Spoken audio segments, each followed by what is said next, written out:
vitu vyose anavizende nyachekuleti baba nyenyi wowe nawo ulukubati lwakumesa nate ndi wowe nyene gananenge nabambye bifrendi mwalume emala oyo ike kubakonika ipiti kubakonika mwinyawo muchitu chibaya ifefyangajinoka kusobola namwe chino in fact ne meeting zinakakira kwa kukola ngana kweza kutendeka kuniba elders bengazi ndadi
Yeah.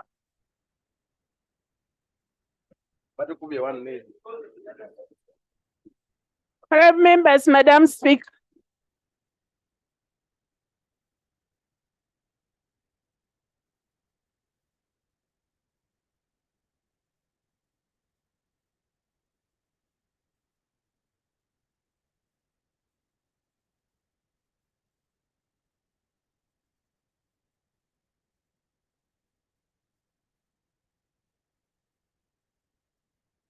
Prayer. Almighty God, who in your infinite wisdom and providential goodness have appointed the offices of leaders and parliaments for the welfare of society and the just government of humanity, we beseech you to look upon with abundant favor these your servants, whom you have been pleased to call to the performance of such important trust in this land. Let your blessing descend upon them here assembled, and grant that they may, as in your presence, treat and consider all matters that shall come under their deliberation in so just and faithful a manner as to promote your honor and glory, and to advance the good of those whose interests you've committed to their charge.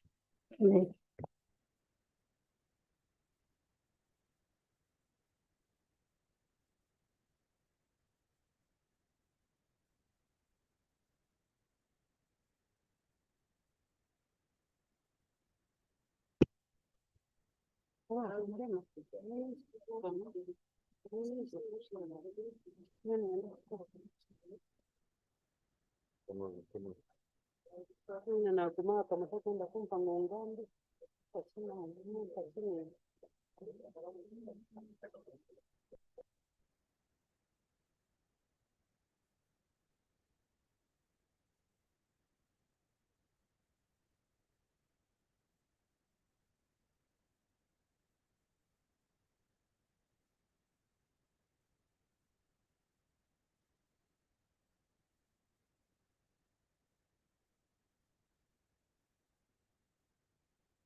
Item 2, communication from the chair.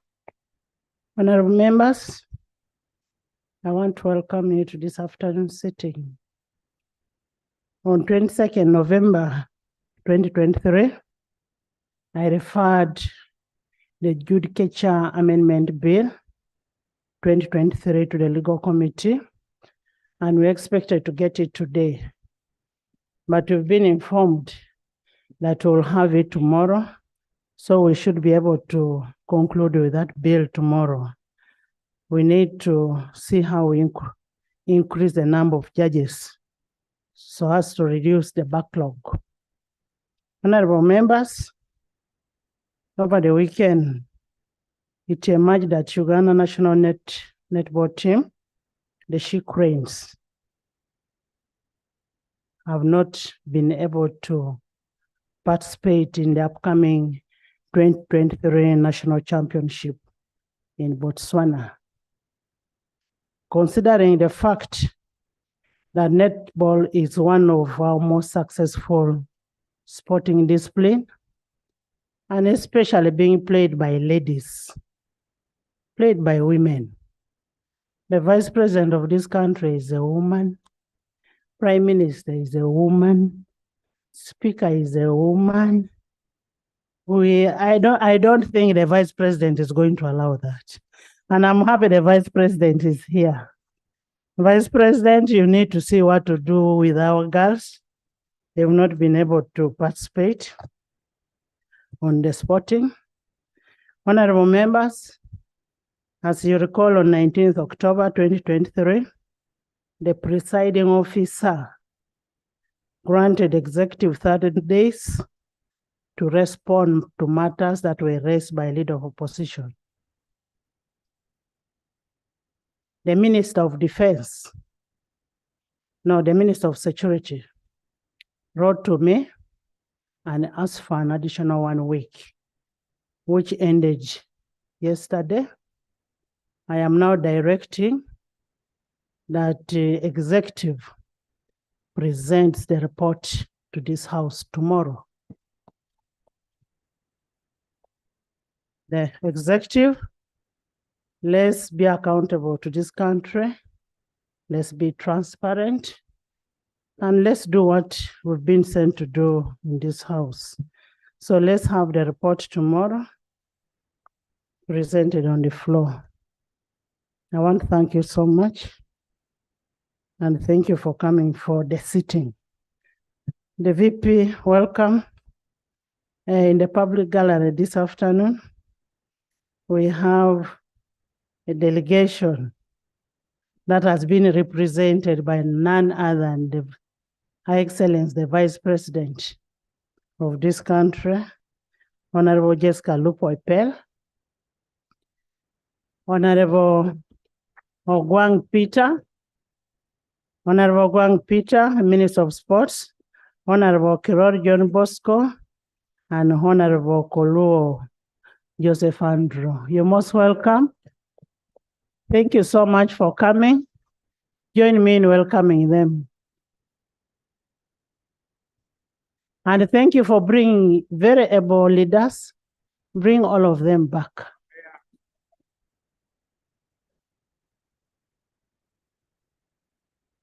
Honorable members, this afternoon we have a delegation of members of the Standing and a Sectoral Committee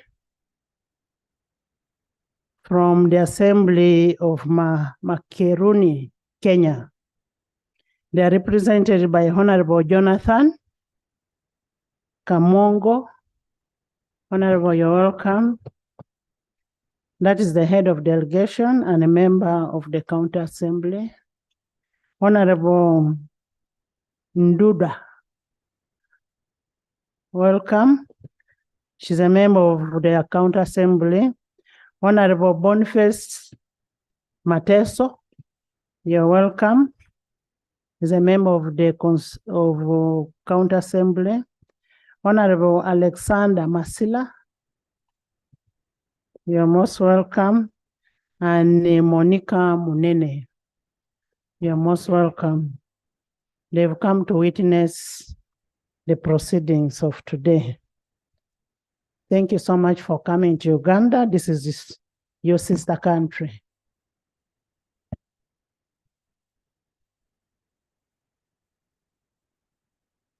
Is it on the communication?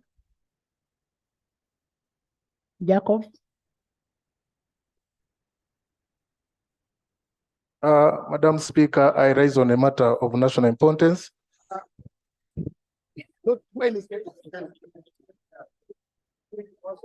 James, Honorable, I said it is on the communication, not on matters of national importance. And it's because you're never here. I've always given you Thursdays for matters of national importance. James?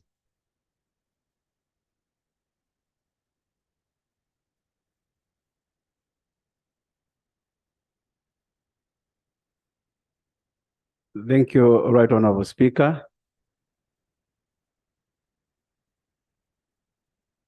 Right Honorable Speaker, I have picked interest in the communication, especially Right Honorable Speaker, apparently in Uganda, we have faced a crisis of breakdown of infrastructure. Is it on the communication? Solomon?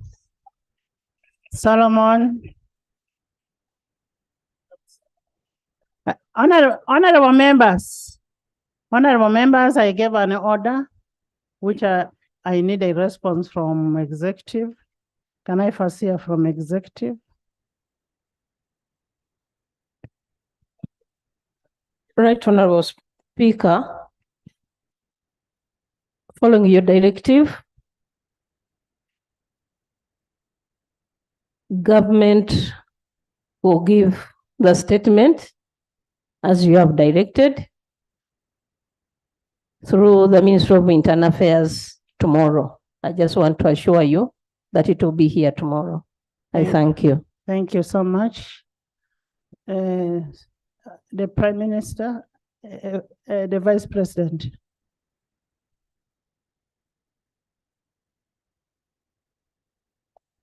Right Honorable Speaker, colleagues, the matter which the Right Honorable Speaker has raised is indeed pertinent to government and indeed all of us. And Right Honorable Speaker, yesterday in Cabinet, His Excellency the President himself highlighted that government through responsible ministries, departments, and agencies should expeditiously handle that matter and share the facts with the members of this house, but most importantly, also members of the community.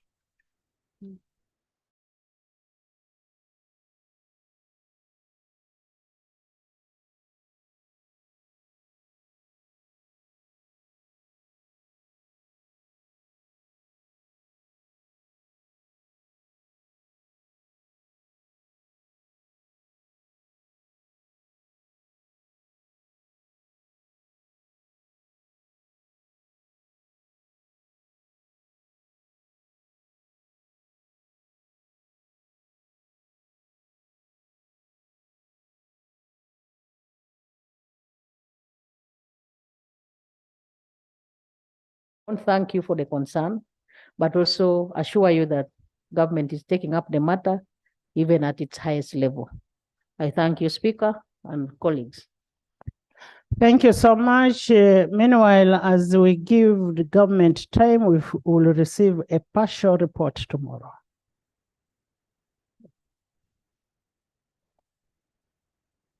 Right Honorable Speaker, I want to react on the issue of sports. But before I react, Right Honorable Speaker, I want to take this opportunity to thank you, Right Honorable Speaker, for standing with the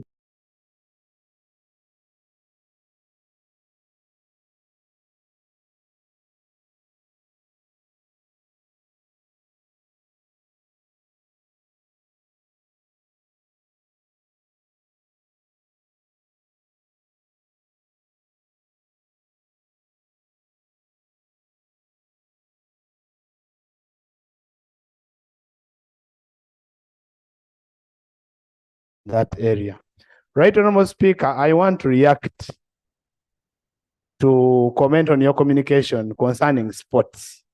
Right Honorable Speaker, the Honorable Minister for Sports, the Honorable Peter Ogwang, was on this floor of Parliament and gave us a non-written commitment, but verbal, which is on the Hansard, that there is no time when Uganda will not be represented, especially the She Cranes. Honorable members, the She Cranes performs even better than the Uganda Cranes on the national, international rankings. Right Honorable Speaker, it is not easy to get ladies perform like this and we underlook the women of this country. Right Honorable Speaker, it is just golden that the She Cranes are performing the way they are performing. And if we don't get serious, we can easily lose out as a country. My issue is, Right Honorable Speaker, why wouldn't it be procedure right, maybe, Right Honorable Speaker, for you to invite the minister here, the Minister of Sports, the Honorable Peter Ogwang, to come and give us a commitment, because he committed himself to this house, told us this will never happen. We even asked the Minister of Finance. The Minister of Finance stood here and said the money for She Cranes, the money for sports will be given. And the Honorable Sassi was here on record, but this has not been done. Right Honorable Speaker, let us put these people to task. They give us answers and we see a way of supporting She Cranes. Right Honorable Speaker, this is the only thing we can do for the ladies of this country. And now that the ladies are in leadership of this country, we can only stand with the women of this country by supporting She Cranes, that the whole country and Uganda at large sees that this parliament, the 11th parliament, is pro-women, pro-people, and pro-Ugandans. I beg to submit.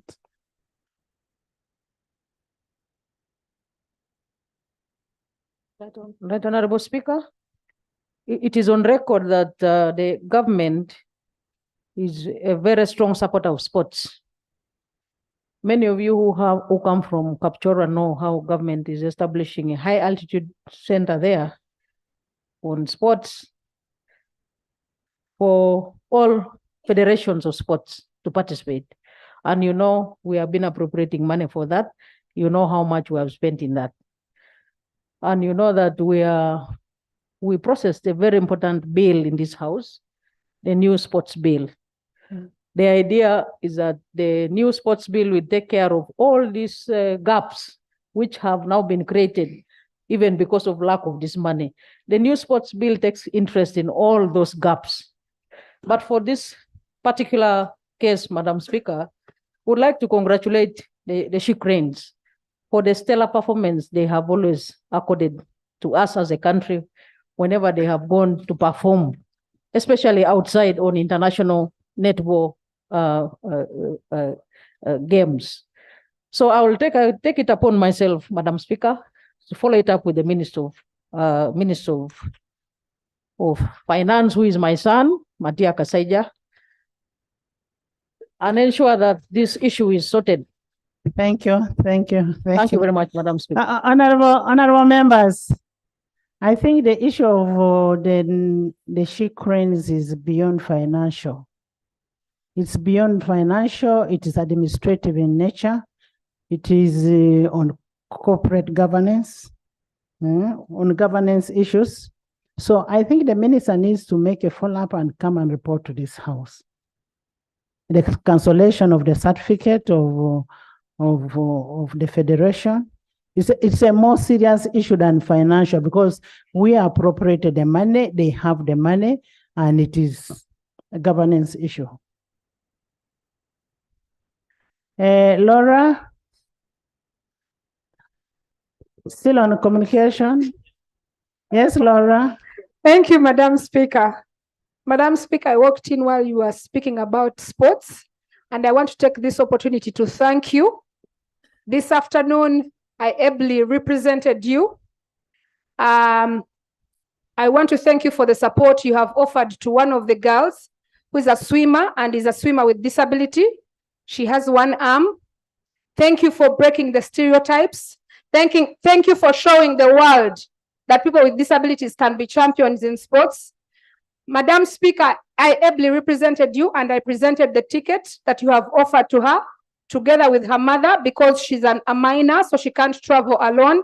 I want to thank you so heartily for that motherly and kind gesture. And I want the world to know that that girl is a champion and she's coming back home as a champion. Thank you, Madam Speaker. May God bless you. Thank you. Thank you, Tinka Macho team.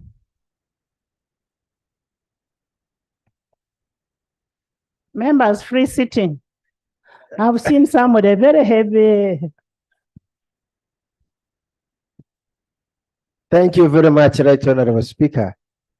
Right Honorable Speaker, I raise to thank you so much for putting this matter of human rights on the agenda of this parliament.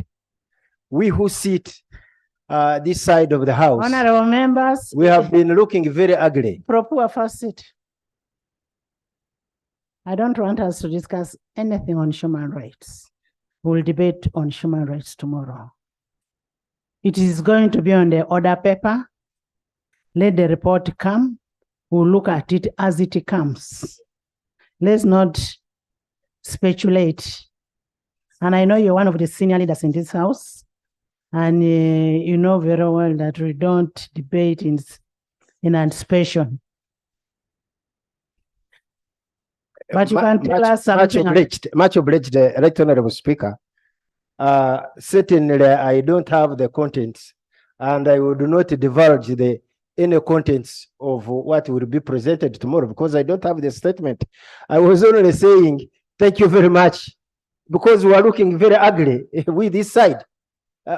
People are asking, where is the other side in the house?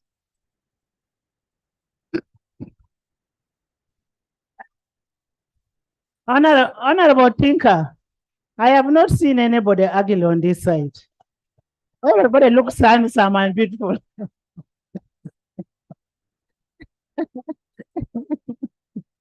And Honorable Tinker, you are the most handsome man. No. You know, I did literature at A level, and I'm using the word ugly to mean we are not looking nice. In the Honorable Tinker, advocate for human rights. Honorable Tinker, let's leave that. We'll handle it tomorrow. Nobody looks ugly. The issue is, if you have a problem and you say, give me this time, we'll give you, even if it is any other person. But the fact is, the report is coming tomorrow on the floor. We'll discuss it. Much obliged, the Right Honorable Speaker. Thank you.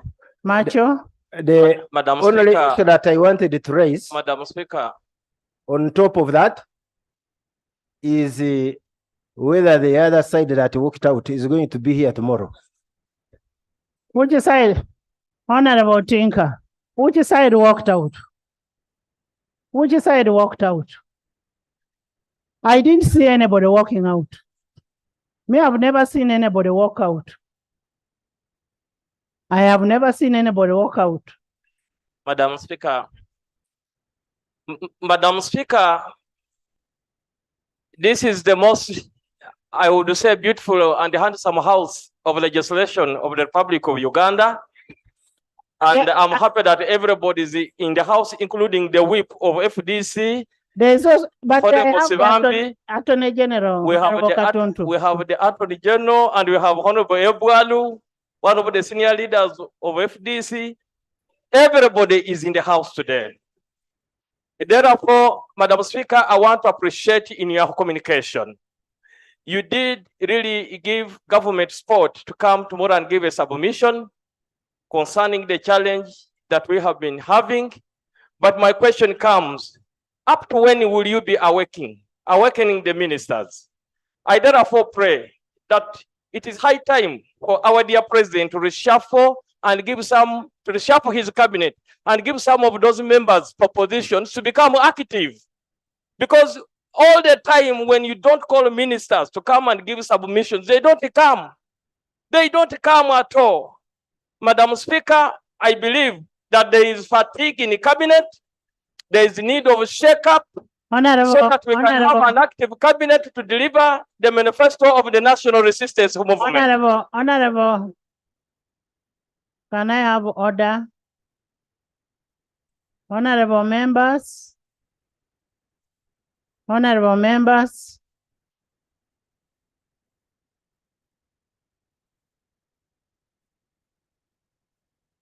Honorable members, the issue of the reshuffle was not part of my communication.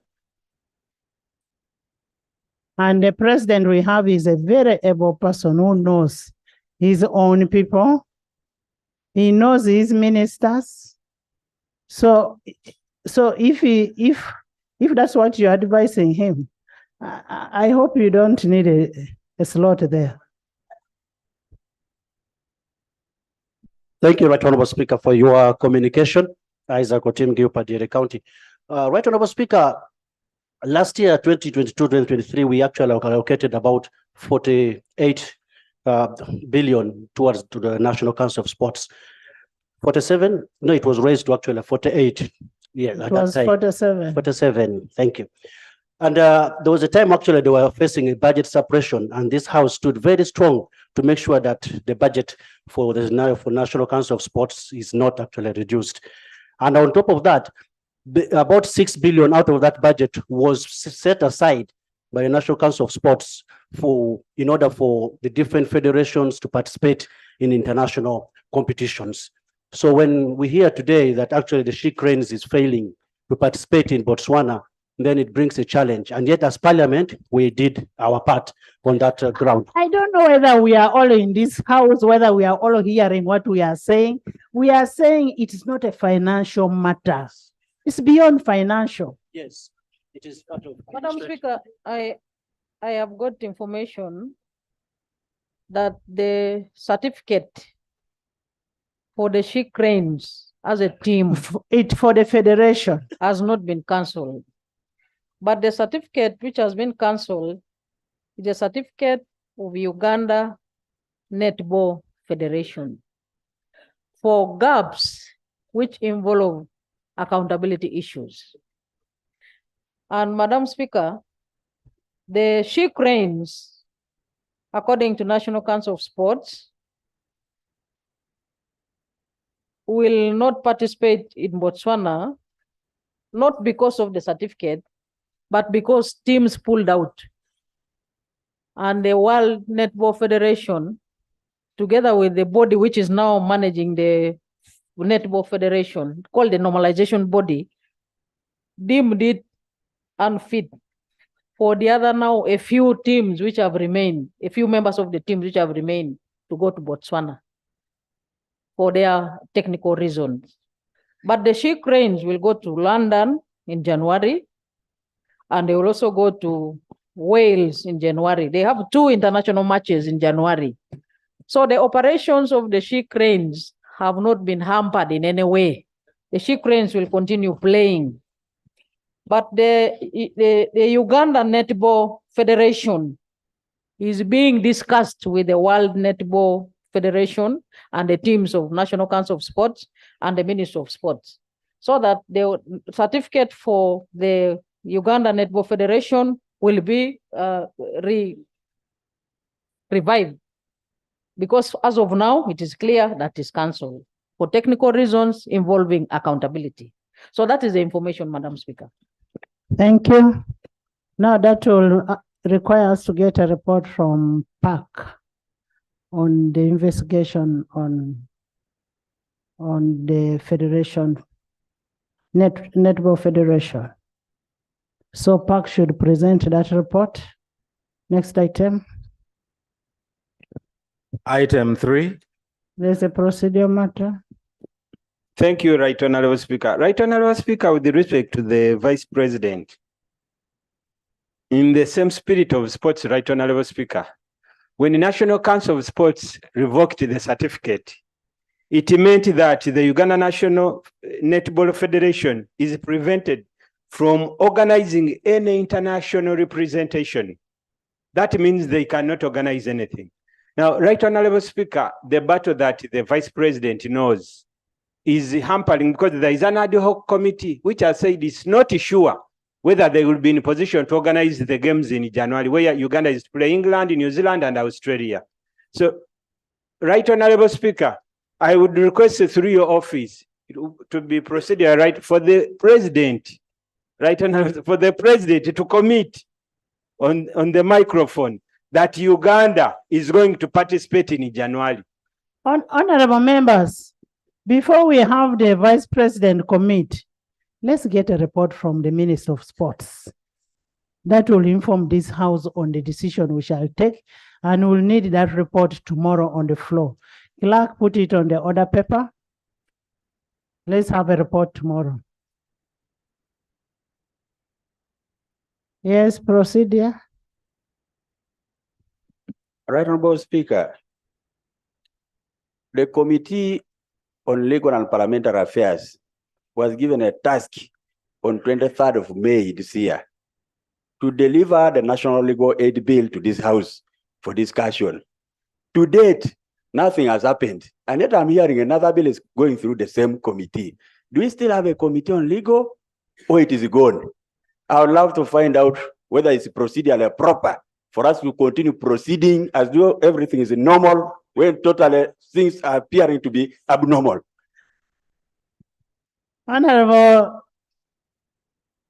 Sailo, we have a very able legal committee headed by none other than Honorable Rwakojo and deputized by Council Yusuf Mutembule, with all the brains, legal brains in this House.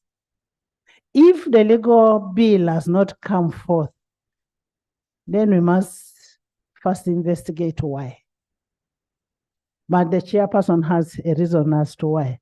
Chair, can you give us information? Boss, Honorable Silo, this is not Kumi municipality that you just go and make noise in the middle of the road. Thank you, Madam Speaker, and thank you for your kind words regarding my committee. The last time it came up here, the Right Honorable Deputy Speaker was in the chair. And when he asked about it, I informed him that we were supposed to have a meeting between you, him, and Honorable and myself. And that's the position up to date. So you didn't have a meeting? No, we didn't. You were not here that time. She's been on leave. Easy. Silo. If a meeting is supposed to take place, then we organize for a meeting and resolve these issues. No, don't update me because I'm the one to chair the meeting. So I am going to invite you for a meeting on Monday and we resolve that issue. We'll have a meeting with the legal, but that does not stop us from processing the bill of tomorrow. Honorable members, in the public gallery this afternoon, we have a delegation of speakers and deputy speakers of Kirehura district led by the district speaker. Honorable says, you're most welcome. Please stand up, all of you. They are represented by Honorable Wilson Kajwenge, Honorable Tayewa Herbert. Where is Herbert? Honorable Giovannis Tino Businje. You have very, very good leaders from that area. Very capable. And bring them back. Thank you. Next item. Item 3, laying of papers, report on the opening of new areas, Lake Yoga, Hoiman, Kadam, Moroto basins for petroleum activities. There is a procedural matter.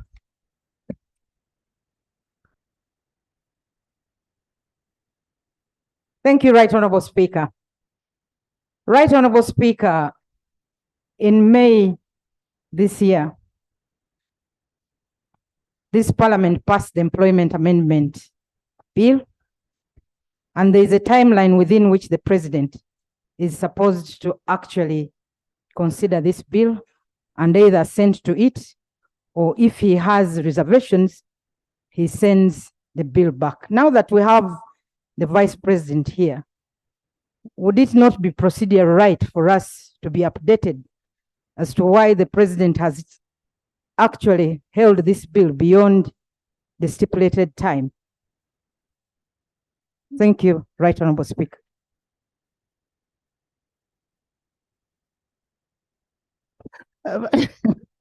Madam,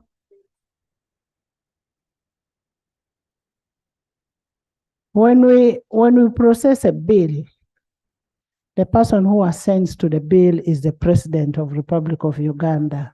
It does not go through the office of the President. It goes direct to His Excellency, the President, Yoweri Kaguta Museveni.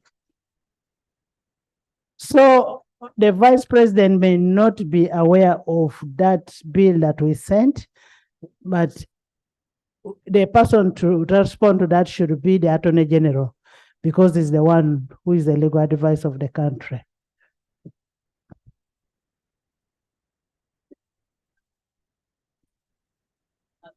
Yes, honorable members, next item. Item 3, laying of papers, report of the opening up of new areas, Lake Yoga, Hoima, and Kadam, Moroto basins for petroleum activities. Honorable members, last week, a matter arose about the ongoing mineral exploration activities in parts of eastern and northern Uganda, to which the minister undertook to make a report, and somebody made an allegation that there is an aeroplane moving around. I think that was made by Daudi. There is an aeroplane moving around the whole area, and we needed to know what is happening. And the minister is supposed to give us a report to that effect. Honorable Minister, and this is pursuant to Rule 31 of the Rules of Procedure. Right Honorable Speaker and colleagues, before I say this statement, those planes are usual planes which go to do reconnaissance to find out using aerial surveys to see the ground and see what could be available so that we people are told for future development. Having said that, Honorable Speaker and colleagues, I have to lay these papers, and the purpose of this statement is to submit to Parliament a detailed report on Lake Kyoga, Oima, and Moroto Kadam frontier basins, and report on evaluation and impact assessment studies undertaken in areas to be open for petroleum activities. So the report here, reporting what those planes were looking for. This submission is in accordance with sections 47, subsection 5, and 47, subsection 6 of the Petroleum Exploration, Development, and Production Act 2013, also referred to as the Upstream Act. At this sitting of Parliament, I hereby lay on the floor 3 evaluation reports on the areas, that is Lake Kyoga, Oima, and Moroto Kadam frontier basins, to be opened up for petroleum activities. So if any of you wants to go and do some activities there, exploration, you apply, you are free to go. 3 reports of impact assessment and studies, a detailed report on the areas to be opened.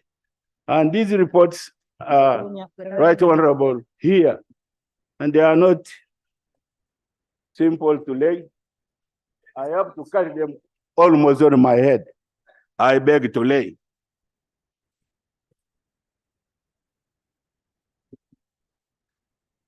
Can you read the titles of your reports? Which report are you laying? One by one.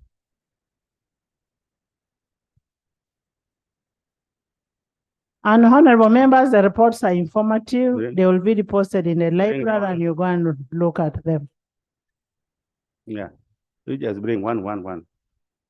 Bring them. Okay, remove them. Yeah. These are evaluation reports. No, so it should be like that. These are the evaluation reports of different areas which for exploration. This one is for Kadam Basin, and also it has a big book. Hello, come and assist me. The Kadam Moroto Basin. This one, these 2. Then the title is Petroleum Exploration, look at one? Development and Production Activities of the area. These are Honorable Minister. Yes. The one you're calling a big book. Yeah. You say it is an impact assessment on the basin proposed for petroleum activities for Moroto Kadam Basin, and the origin is from the Minister of Energy and Mineral Development. No, you read it the way I'm saying. I want to make. I thought I would compete. I would read the other one. Bring the big one. This one, the big one here. It is impact assessment of the new basins proposed for petroleum activities. This is Moroto Kadam Basin. Thank you. You beg to lay? I beg to lay. Thank you. This other one here, impact assessment of the new basins proposed for petroleum activities. This is Lake Kyoga Basin. I beg to lay. Thank you. Then this big one again is impact assessment of the new basin proposed for petroleum activities. This is Oima Basin. I beg to lay. Thank you. These are evaluations of the same. It is reports of evaluation of the same area. You read them? Okay, let me also do this. This one is evaluation of preliminary data and the hydrocarbon potential of the Kyoga Basin. I beg to lay. Thank you. This is evaluation of preliminary data and hydrocarbon potential for the Oima Basin. I beg to lay. Thank you.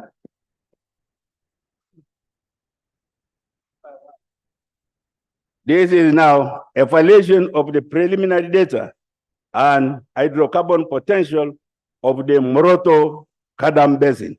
I beg to lay.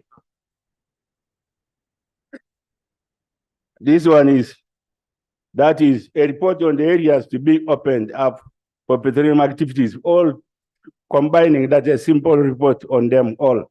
I beg to lay. Thank you very much. Thank you. Yes, Chairman Swett.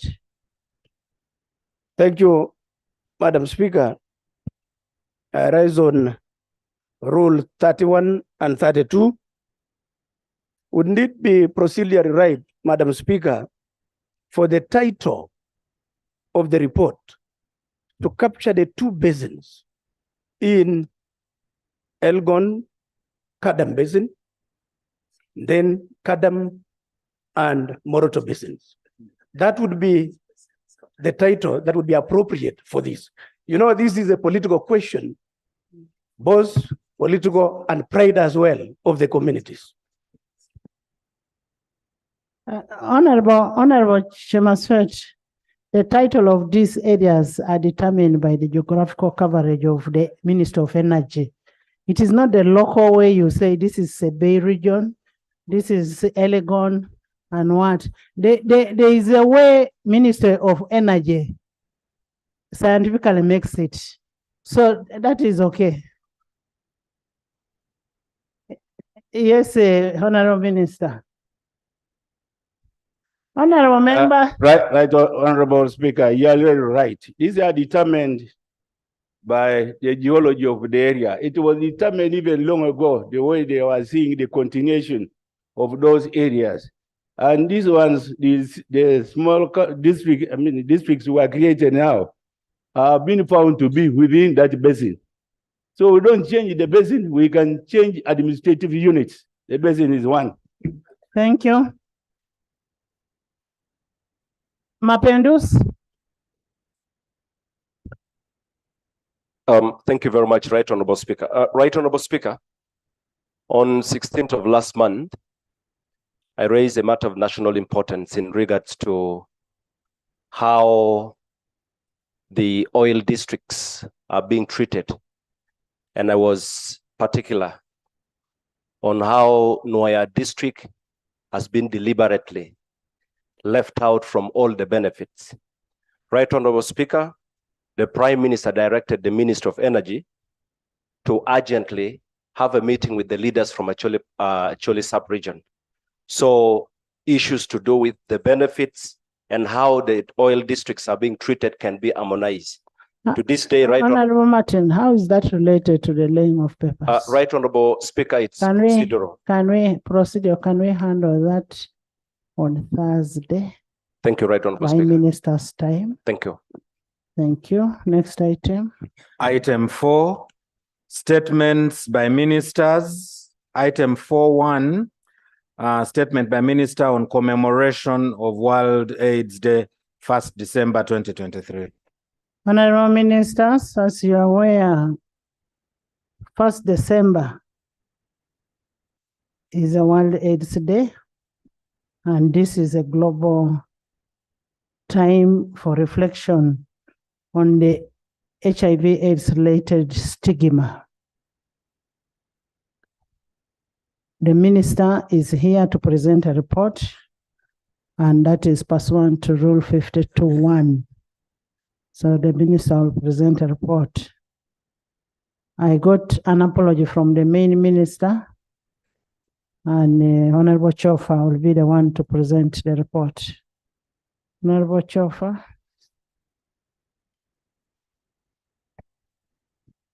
Thank you very much, Right Honorable Speaker and honorable members.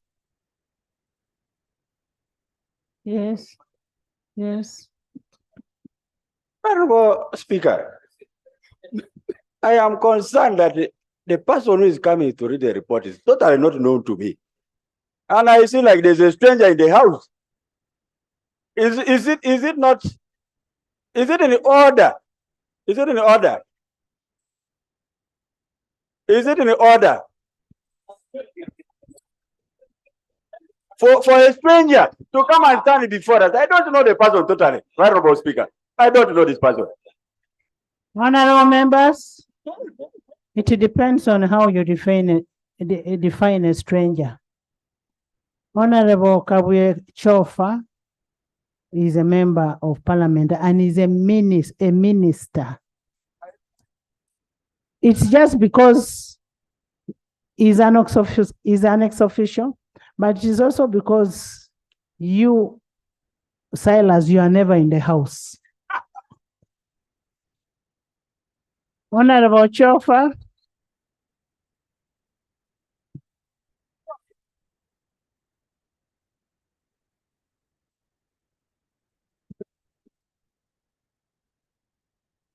Thank you very much, Right Honorable Speaker and honorable members. A statement on the commemoration of World AIDS Day. Maybe for the benefit of those people who are always never in the house, just make a mention of your name and your ministry. Guidance, Honorable Speaker. My name is Kabuye Chofa. You prefer calling me Chofa Togabye. I'm the Minister of State for Kampala and Metropolitan Affairs. Good enough, I'm very known to Honorable Tinka Simile. That's why he even knows my baptism name as Joseph. A statement on the commemoration of World AIDS Day, 1st December 2023. Right Honorable Speaker and honorable members. Uganda has made tremendous progress in combating the HIV and AIDS epidemic over the last 10 years, not mentioning the previous years. Right Honorable Speaker, currently Uganda has an estimated number of 1.4 million people living with HIV, of which 1.2 million people are on treatment as per the estimates and statistics from Ministry of Health. The country has registered a 65% decline in AIDS annual-related deaths. That is from 37,000 in the year 2016 to 17,000 in the year 2022. However, Right Honorable Speaker, despite all that, new HIV infections, especially recorded by the year 2022, stood at 52,000. And the prevalence had dropped from 7.3% in 2011 to 5.1% last year. Honorable Speaker, it should be noted that the regions have variations in HIV prevalence, and this therefore calls all of us for a multi-pronged approaches in addressing the HIV response. In spite of the progress made above, there are still challenges, especially HIV infections occurring among young women and girls. About 1,000 persons get infected with HIV every week. For example, infections among young people aged between 15 to 24 years accounted for 37% of all the new HIV infections in the year 2021. And I believe this was during the lockdown, with new infections occurring 3 times more among the young girls compared to the boys in the same period. And about 326 people die due to AIDS-related ailments.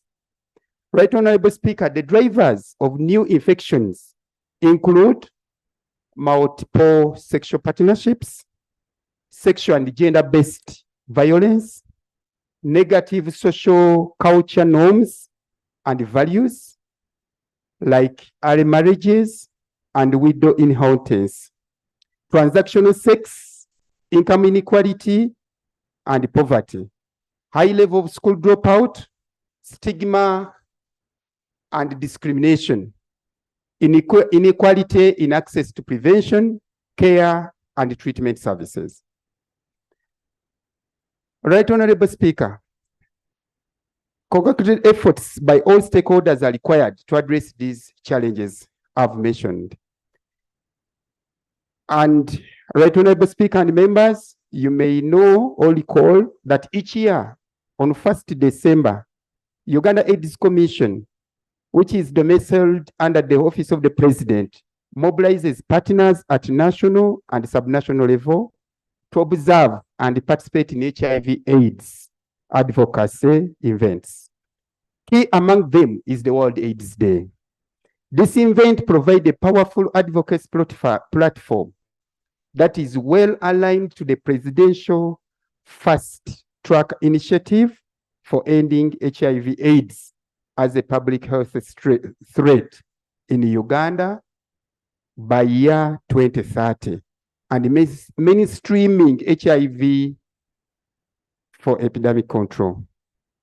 Right, Honorable Speaker and members, the above initiatives aims to ensure that nobody is left behind. It promotes increased focus on provision, effective interventions of the HIV/AIDS response, and addresses prevailing gaps in coverage of the key services in the country. Right, Honorable Speaker and members, currently, Uganda, like any other countries globally, is undergoing the post-COVID pandemic recovery and effects. The impact of COVID-19 were immense across the country. These included disruption of social services in education, health, livelihood in general, a rise in teenager pregnancy, increase in gender-based violence across the country, donor transitioning, and budget cuts from HIV services to other interventions. All these have had significant impact on attaining the presidential fast track goals of ending AIDS by year 2030 in Uganda. This therefore escalated the HIV infections among especially the young people across the country. Right, Honorable Speaker and members, the Global World AIDS Day 2023 theme is Let Communities Lead. It calls on each of us to do all we can to individually and collectively to tackle challenges which are holding back progress in ending AIDS. So the national theme for this year is ending AIDS by 2030, keeping communities at the center. With the 2030 target in sight, it is critical for everyone to reflect on their individual and collective responsibility towards ending AIDS in Uganda. Right, Honorable Speaker, the objective of this statement is to inform you and seek your support towards the commemoration of World AIDS Day that will be held on 1st December at Rakai. So the national commemoration will be held in Rakai District, Chibale Playgrounds. Honorable members, as a country, we always commemorate this day to take stock of achievements in the fight against HIV and AIDS. And we dedicate more efforts to the fight against this pandemic. Every year, Uganda joins the rest of the world, like I've mentioned, to commemorate this day. And His Excellency the President, Yoweri Kaguta Museveni, has since the early 1980s spearheaded the fight against HIV and AIDS in the country, which has resulted into him winning various accolades at the continental and global levels. Right, Honorable Speaker, in June 2017, His Excellency the President launched the Presidential Fast Track Initiative to end AIDS as a public health threat in Uganda by 2030. Since then, the country has registered many achievements like I've mentioned above. It is therefore critical to have increased and consistent sensitization of the public about the prevalent risks of new HIV infections and what an individual needs to do in order to mitigate the risk. Right, Honorable Speaker and Honorable Members, commemoration of this day provides a strategic opportunity for all of us engaging the public at national and subnational levels. This is timely because of the high social interactions across the country, where some people tend to indulge in irresponsible sexual behavior, thus acquiring HIV/AIDS. Right, Honorable Speaker, the Office of the President will provide oversight to Uganda AIDS Commission. Actually, we shall continue providing oversight to ensure that community sensitization is intensified as part of the commemoration activities. Right, Honorable Speaker and Honorable Members, as I conclude, I would wish the House to receive my prayers, which are mainly to inform you and the honorable members on the following. One, that Cabinet has agreed that the World AIDS Day takes place in Lakai District in the Central Region. Two, that the preparations for the commemoration of the World AIDS Day 2023 have already commenced. Note that the World AIDS Day will be commemorated on the Friday, 1st December, under that theme, ending AIDS by 2030, whereby we are keeping communities at the center. And three, as national leaders, you come out to support preparations for the commemoration of World AIDS Day and to relay the HIV messages across the country as national leaders in order to increase the HIV awareness and advocacy. Four, to participate in the commemoration of the World AIDS Day. I will feel all of you. I will welcome you in Lakai on Friday, this Friday actually. And lastly, Honorable Speaker, to support HIV financing, since the funding partners have significantly reduced HIV funding in the country, I beg to submit.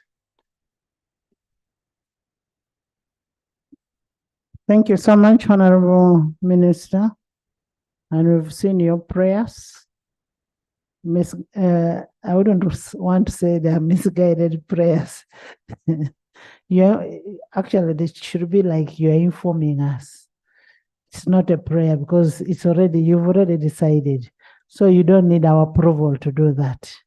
So you don't inform us that this is what we've decided, but not what you want us to allow you to do. Thank you. Honorable Minister, we had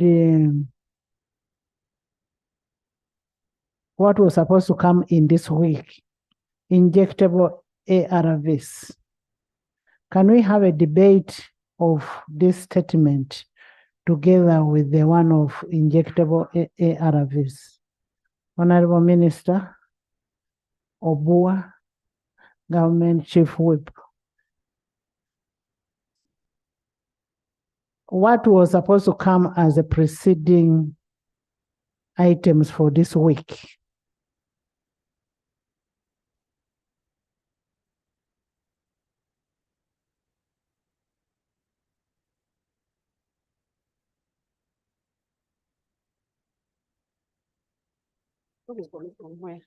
Thank you very much, Right Honorable Speaker. Yes, there is that plan under the Ministry of Health to start injectables for HIV. And I think it will start around February of next year because we are preparing those who need it because there are people who are already on. Honorable Minister, this week we are supposed to discuss a paper on injectable ARVs. That's what I'm saying, that as you bring your paper, let's discuss it together with the paper, with the what has been presented. Most obliged, Right Honorable Speaker. We shall bring the paper on Thursday. Okay, thank you. Item 4.2. Mogole, you're most welcome. I am happy to see the Mogole, the newest Mogole. with that one. You first say a word. First greet the members.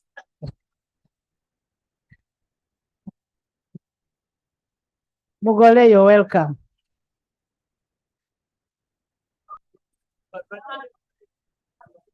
You didn't have. Thank you, Right Honorable Speaker, for the compliment, and thank you, honorable members. Mogole is a newlywed person, but the Quran has prescribed unto us. In the laws of this nation, we have marriage under the Marriage Act, the Hindu and the Mohammedans. We profess the religion of Islam, and it's an option for us. It's not a must, it's not a command, but it's an option that is left unto us, that for those that can do equity and those that can manage, that indeed can handle four, the door is open.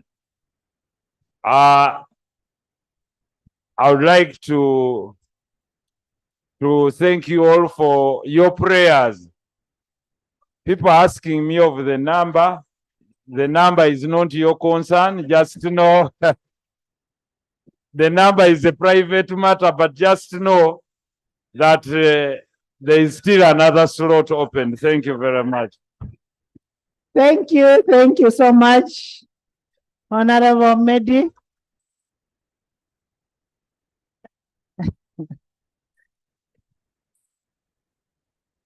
For those who are asking number what, there is a slot.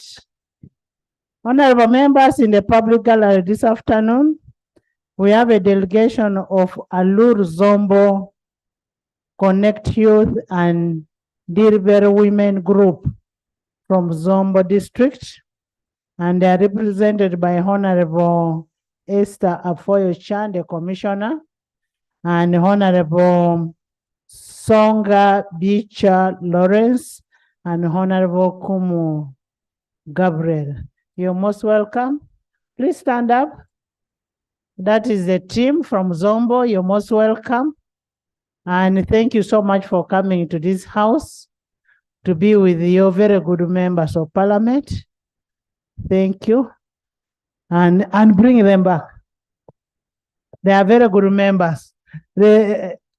Visha, make sure that you support our people, and they must bring you back. Next. Item 4.2, statement by Minister on the status of land owned by government institutions across the country.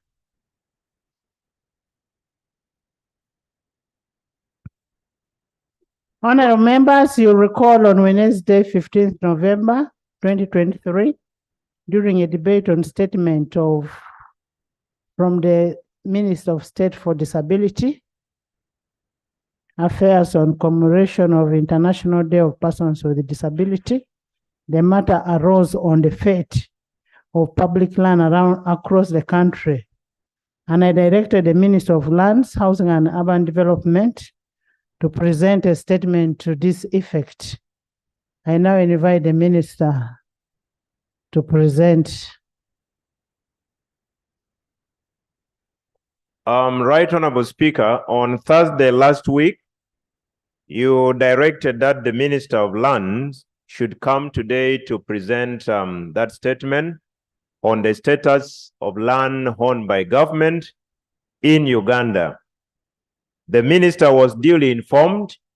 Unfortunately, this mid-morning or afternoon, we got information that the Honorable Minister of Lands had lost a very close relative, and she is unable to be. I have seen 1 Minister of Land.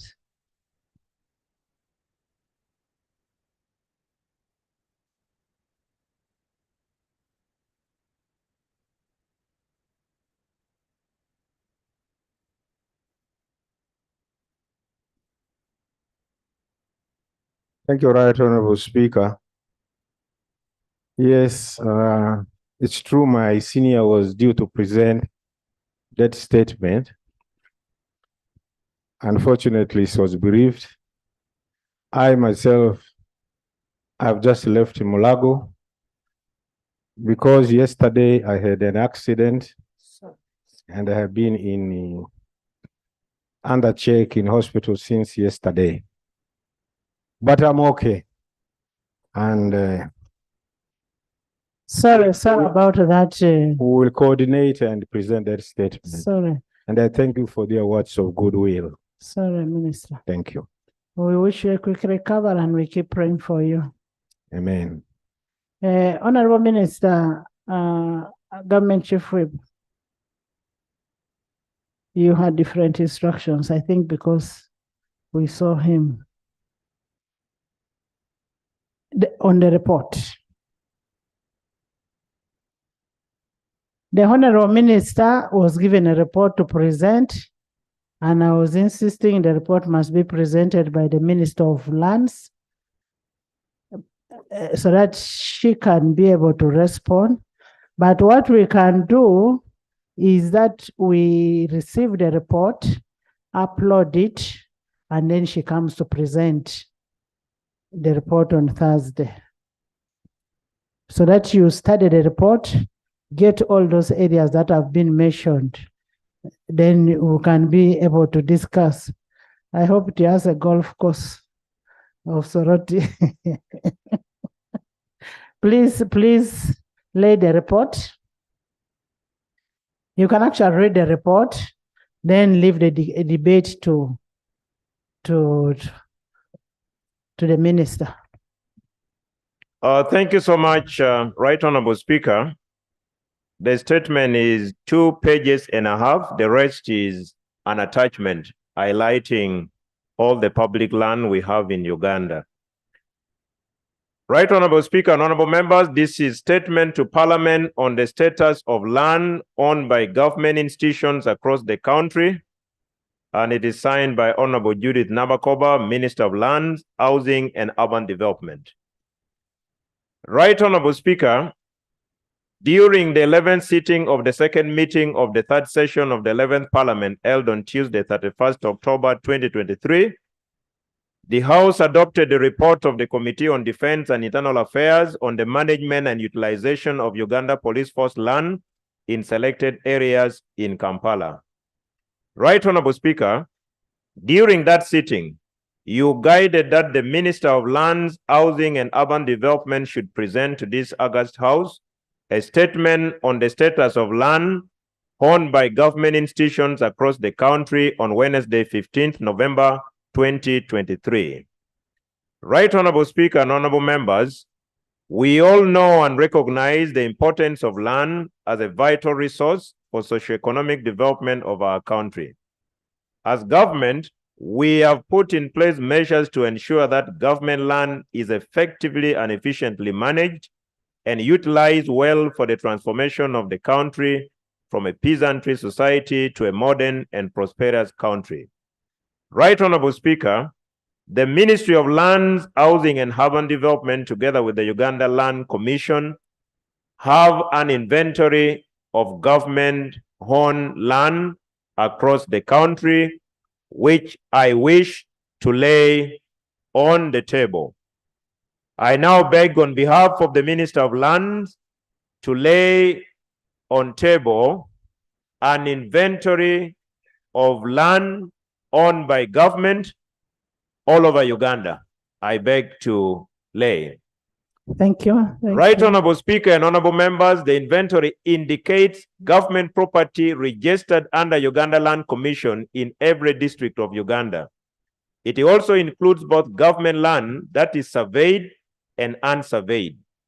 According to the verification exercise which is being carried out by the National Information Center, which is under the Ministry of Lands, out of a total of 17,296 parcels of government land throughout the country, only 4,146 parcels, that is 24%, are surveyed and titled, leaving 13,150 parcels, which constitute 76%, unsurveyed and not titled.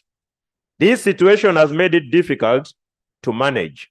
Right Honorable Speaker and honorable members, I need to inform this House that there is widespread encroachment on government land by some local communities and irregular allocations of government land by some district land boards.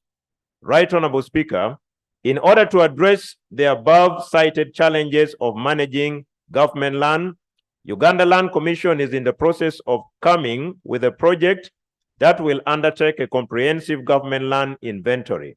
The project concept was submitted to the Ministry of Finance, Planning and Economic Development. Right Honorable Speaker, the Ministry and Uganda Land Commission are also encouraging all accounting officers to adhere to the provisions of the Public Finance Management Act 2015 as amended, which require all government entities to declare assets under their control annually in the National Assets Registry. This will also contribute to the updating of the government land inventory. Right Honorable Speaker and Honorable Members, engagements with other stakeholders to comprehensively document all government land are ongoing. We shall continue to monitor and manage government land as well as put in place measures to ensure that government land is secure and utilized optimally. I beg to move, signed Judith Nabakoba, Minister of Lands, Housing and Urban Development. Right Honorable Speaker, I beg to submit. Thank you so much, Government Chief Whip. Members, look at the report, look at the areas that you have an interest in, and study it very well, then we'll have a debate. A shadow. Honorable Yusuf, do you have anything to say? Is a shadow of infrastructure. Thank you very much, Right Honorable Speaker. I've looked at the presentation, and I would like to thank the Minister for the brief presentation. But when you talk of public land under the law, there's nothing called public land, but land owned by government. But the most intriguing thing, Right Honorable Speaker, is about what they call the inventory of land owned and controlled by government. I was the chairman of Kampala District Land Board, and I can talk from a point of authority that whatever has been presented as percentages actually do not exist. You're talking of titled and not titled. Most of the land is not titled but encroached upon. And after the coming into force of the Constitution, where you have lawful and bona fide occupants, the percentages are reduced. So it's really quite important that you should have something comprehensive to do a study and not rely on those figures or the inventory presented, which is historical. So as we talk in Kampala, virtually almost even the perimeters of State House are encroached upon and people have titles. So I think, Right Honorable Speaker, this is a serious matter. District land boards have abused their authority under the guise of the new law. And there's also a lot of protection of people by the law as lawful and bona fide occupants. So I think there is something which we have to really study comprehensively. A 2-page letter, I see it like a love letter. It's not good enough to do a good job. So the debate on Thursday is really a debate what will be in futility. At least it's not a love letter to Hajj. Thank you so much. Honorable members, you studied that report, and I will ask different committees, different sectoral committees to pick entities, land belonging to different entities under them. If we are talking about gender, gender must speak for disability, it must speak for youth, it must speak for that one. So let's study it, and then we come back and debate on it, and different sectors should be able, different sectoral committees should be able to discuss.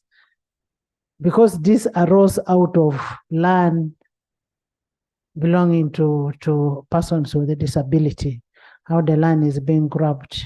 Yes, Honorable Naomi. Thank you so much, Madam Speaker, and I also thank the chief whip who represented the minister. However, I have a concern, Madam Speaker. When you look at the inventory which he has just laid, some of the land, it is just saying plot this, plot this.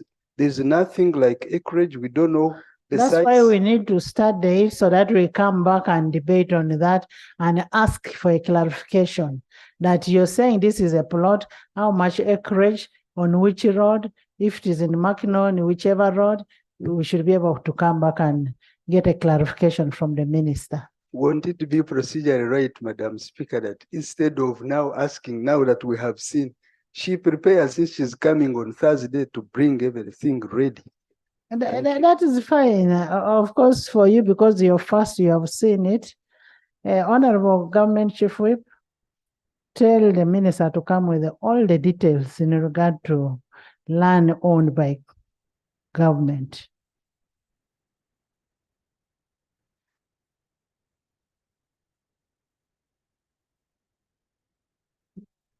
Thank you, Right Honourable Speaker.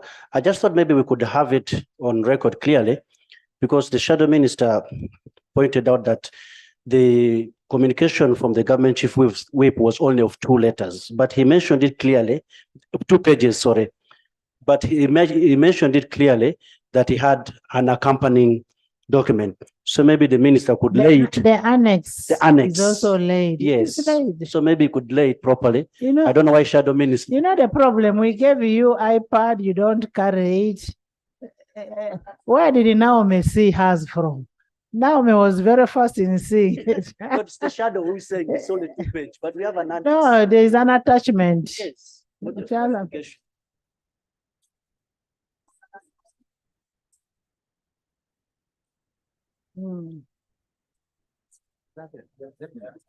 Honorable members studied this report.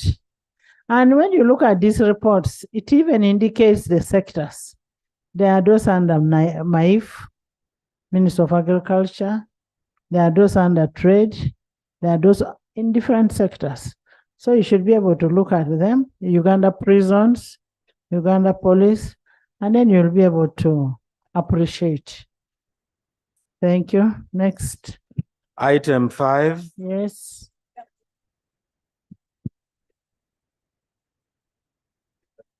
Thank you, Right Honourable Speaker. Right Honourable Speaker, I had raised the issue regarding the Employment Amendment Bill. This is a bill that we passed here with a lot of interest because it's going to help most of our people out there who are being exploited. And the Attorney General was not in the House. Now that he's in the House, would it not be right for him to explain where the bill is and why it has taken all this time before the President assents to it?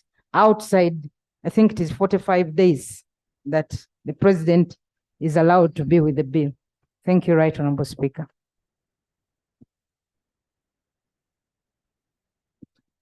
Honourable members, this matter, I don't know why we're insisting. This matter can always be handled. The communication on these bills is between the Speaker and the President. And me, the Speaker, have said you will have it. You will have it.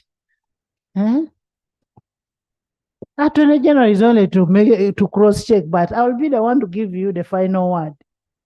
Because I'm the one who signs to go to the President, I want you tell her to listen. Next item. Item 5, statement by member on preparations for the Commonwealth Speakers and Presiding Officers Conference slated for 3rd to 6th January 2024. Honorable members, as you may already be aware, that Uganda will be hosting the Commonwealth Speakers and Presiding Officers Conference from 3rd to 6th January 2024. And it will be done by Parliament of Uganda. In order to bring the members up to speed with the progress of your preparations, the organizing committee that was headed by Honorable Abdul Katuntu. He's ready to report and bring us to speed on how far we've gone and whether we are ready to host our speakers and the presiding officers. And before he does that, I want to invite all of you, because I know he's ready. I want to invite all of you to the opening of that ceremony. You'll be there. Thank you. Honorable Katuntu.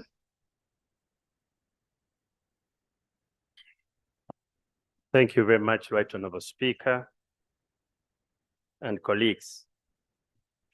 Right Honorable Speaker, this is a statement to update you and the House on the upcoming 27th Conference of the Speakers and Presiding Officers of the Commonwealth, in short called CISPO.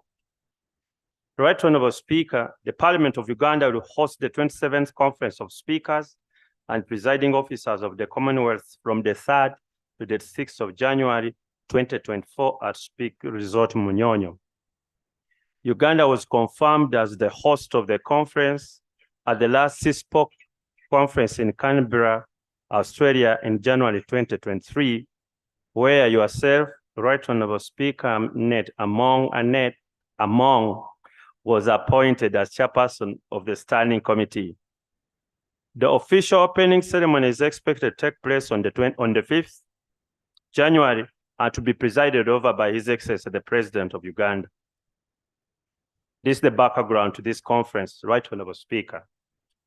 CISPOC was created in 1969 as an initiative of the then Speaker of the House of Commons of Canada, Mr. Lucien Rumorex. CISPOC membership is restricted to the speakers and presiding officers of national parliaments of all independent sovereign states of the Commonwealth. It consists of 22 bicameral parliaments and 30 unicameral parliaments. Currently, its membership consists of 74 speakers and presiding officers of national parliaments from 52 Commonwealth countries, and up to 108 delegates attend a typical conference, including the clerks and the Secretary Generals as observers. Right Honorable Speaker, it operates on a 2-year cycle, holding a conference of the full membership every 2 years, usually early in January, and a meeting of the standing committee at the time of the intervening year. These are the objectives of the conference. 1, to maintain, foster, and encourage impartiality and fairness on the part of speakers and presiding officers of Parliament. 2, promote knowledge and understanding of parliamentary democracy in various forms. And 3, develop parliamentary institutions. Right Honorable Speaker, upon your guidance, preparation for hosting of the conference has been ongoing since January 2023. Only that the focus at the beginning was on the preparation of hosting the 3rd ordinary session of the 6th Parliament of the Pan-African Parliament, which was postponed to around April or May next year. Following the commitment to host this conference, a coordinating committee chaired by myself and consisting of Honorable Mwine Mpaka and Honorable Kaberuka James was established to coordinate the preparations. In addition, subcommittees consisting members of Parliament and technical staff were established to assist in the preparation of the various activities of the conference. These include the following: conference management, conference secretariat and documentation, IT support, accommodation, transport, media and publicity, protocol, medical and first aid, entertainment, excursion and tourism, spouses and accompanying persons, gifts and souvenirs, security and accreditation. Right Honorable Speaker, honorable colleagues, following the establishment and constitution of subcommittees, several meetings of the expanded coordination committee involving subcommittee chairpersons and secretaries, and meetings with the various stakeholders, in addition to the meetings of the subcommittees, have been held. The entities represented in these meetings are Civil Aviation Authority, Uganda Revenue Authority, Directorate of Immigration and Citizenship Control, Minister of Foreign Affairs, Minister of Health, Uganda Tourism Board, and all security organizations, including the Special Forces Command, Uganda Police Force, and Internal Security Organization. Right, Honorable Speaker, honorable members, the preparations are in advanced stages. All subcommittees continuously present their progress reports to the expanded coordinating team, or what we call a coordination committee, which discusses them and provides guidance. The agreed upon conference venue, Munyonyo Speak Resort, and suitable hotels to accommodate the delegates were identified and communicated to the delegates. A link has been provided for the members to book online. The deadline for registration was extended from the 16th November to 1st December, which is just a couple of days away. So far, photo speakers and presiding officers from 33 countries have confirmed attendance and currently profiling the list for accreditation.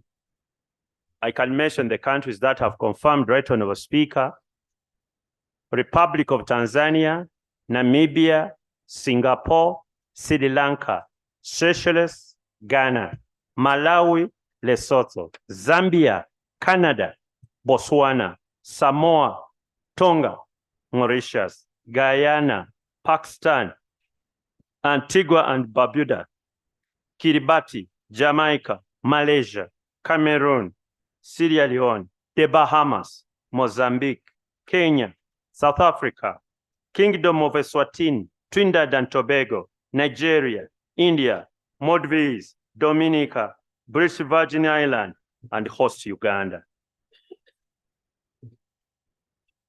The procurement, especially for offices, plenary hall, breakaway session rooms, and other requirements are ongoing.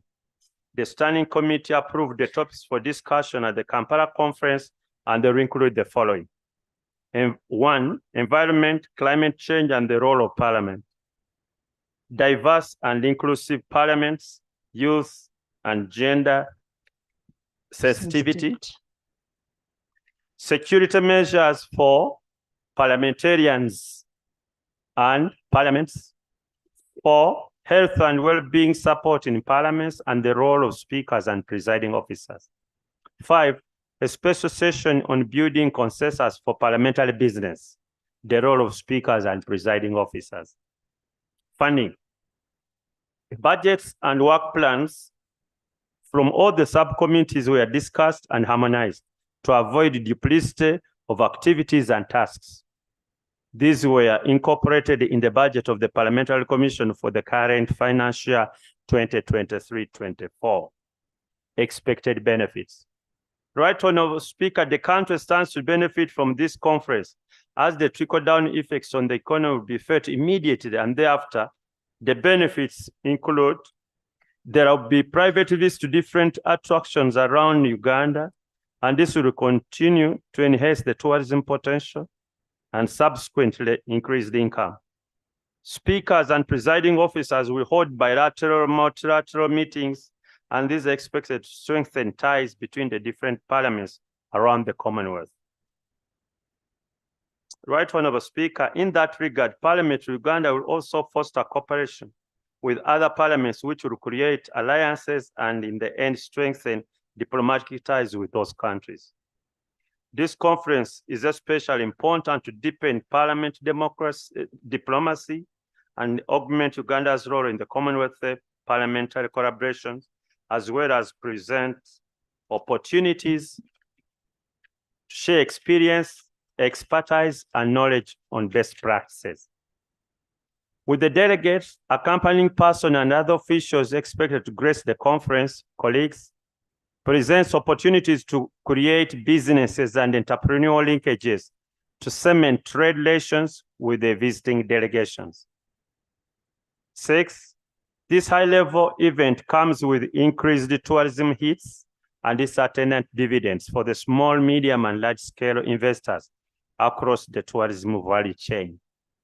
She spoke in general, Right Honorable Speaker, enhances globalization, which brings up opportunities for cooperation, especially in the areas of economics, public affairs, security, and general parliamentary diplomacy.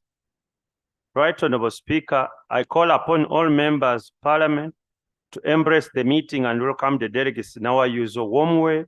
When requested, kindly participate in the organization for this meeting.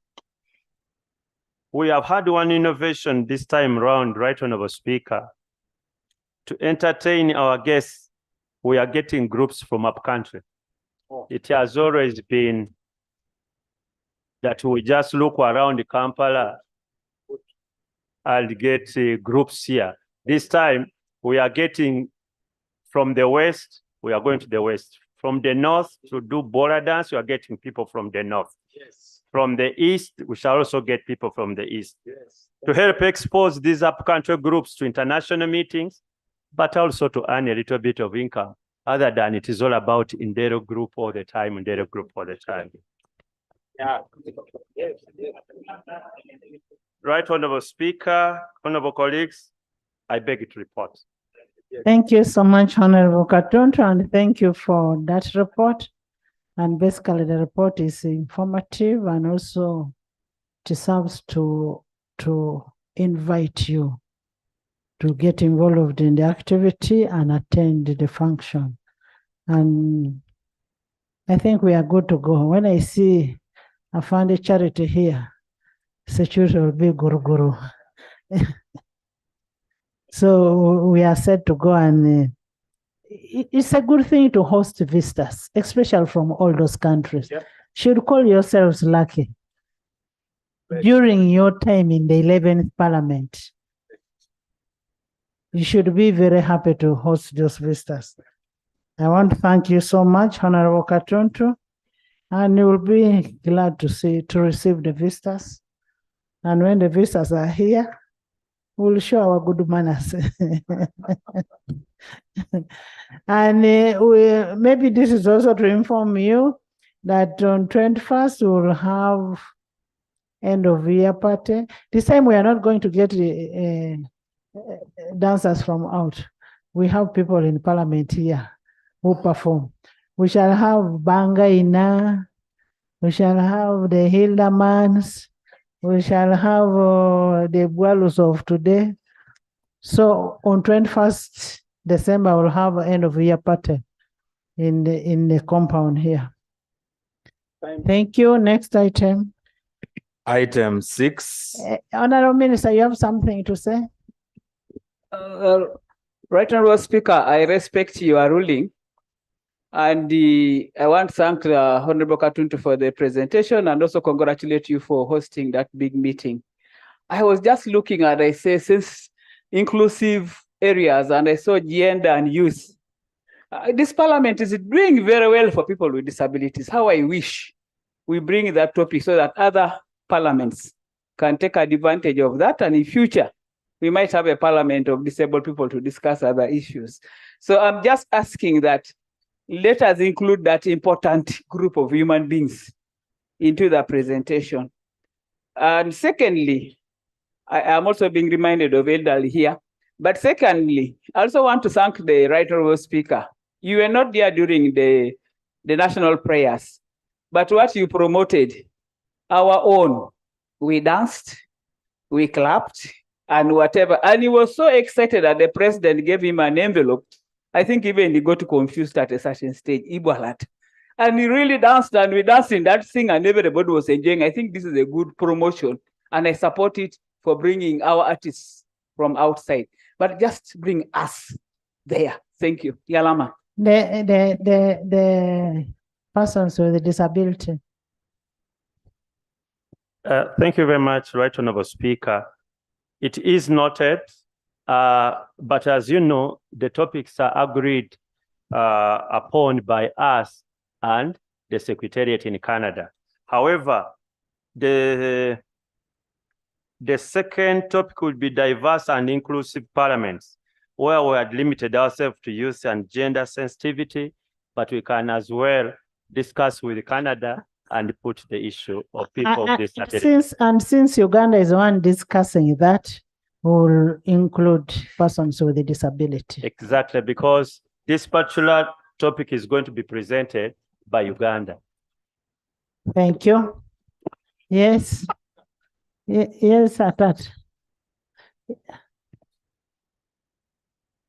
Thank you, Right Honorable Speaker. I would like the chair of the coordinating committee to confirm that management of the elderly should also be included. You have now included people with disability, but can you also confirm so that it is captured that you will also include in the topic elderly persons? Thank you. You first get from him also. I hear loud and clear. I'm sure the useful Honorable Cecilia Ogwal is worried about the elderly, but we shall try to take that into account. You know, when you talk about inclusivity, includes everybody. It includes the young people like Atat Cecilia. It includes the youth like it's about inclusivity. Yes, Honorable Minister. Thank you very much, Madam Speaker, for the opportunity. Madam Speaker, after listening to that wonderful report, I thought it wise that really I should take this opportunity to thank you and to appreciate. I know there are many countries that would wish to handle this conference, but I think it is because of your lobbying capacity that for the first time, we are hosting it in the country. Therefore, just leaving that report without recognizing your effort would be unfair to ourselves. Therefore, I thought I would take that opportunity to thank you. And as members of parliament, we are proud that you have managed to pull this conference. We shall be in history that the speakers, their conference and the Commonwealth will be hosted in Uganda.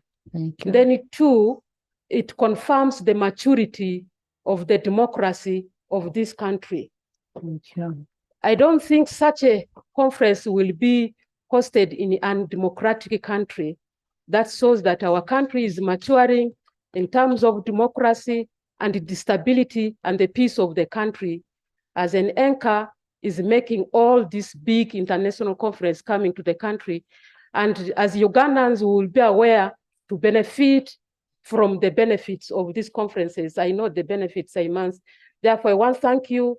Continue to lobby more. After this, we should have others and others so that our economy will grow. Thank you. Thank you. Honorable members, you're so mean, you can't even clap for.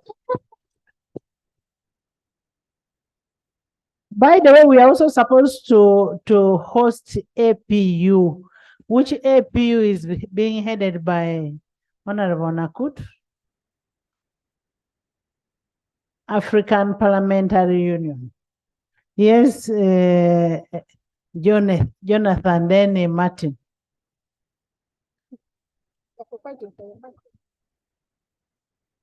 Right Honourable Speaker, it is true I should also go on record to thank you very, very much on behalf of the people of Soroti City that we are going to host this conference during your time as a Speaker of this Parliament.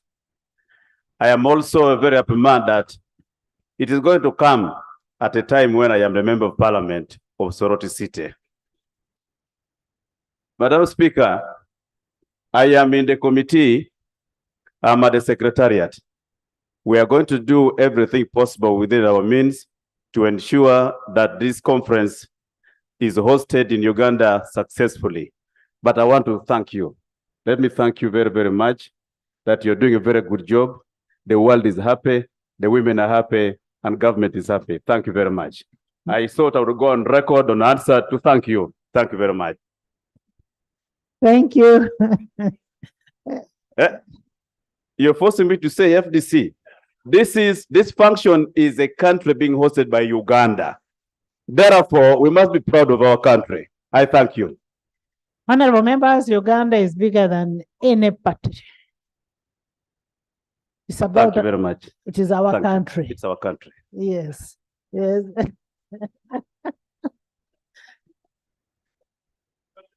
Thank you, Right Honorable Speaker. Right Honorable Speaker, I join colleagues in thanking you for enabling this country to host this particular event. Right Honorable Speaker, allow me also to thank the committee. It's a good committee, and we expect a lot from them. Right Honorable Speaker, on the issue of investment, I'm very concerned. We need to prepare ourselves as a country if we are to attract investors. In most cases, these functions, they come, but they find us not prepared in certain areas. And you find that people have come here. These are leaders who can go back and market our country.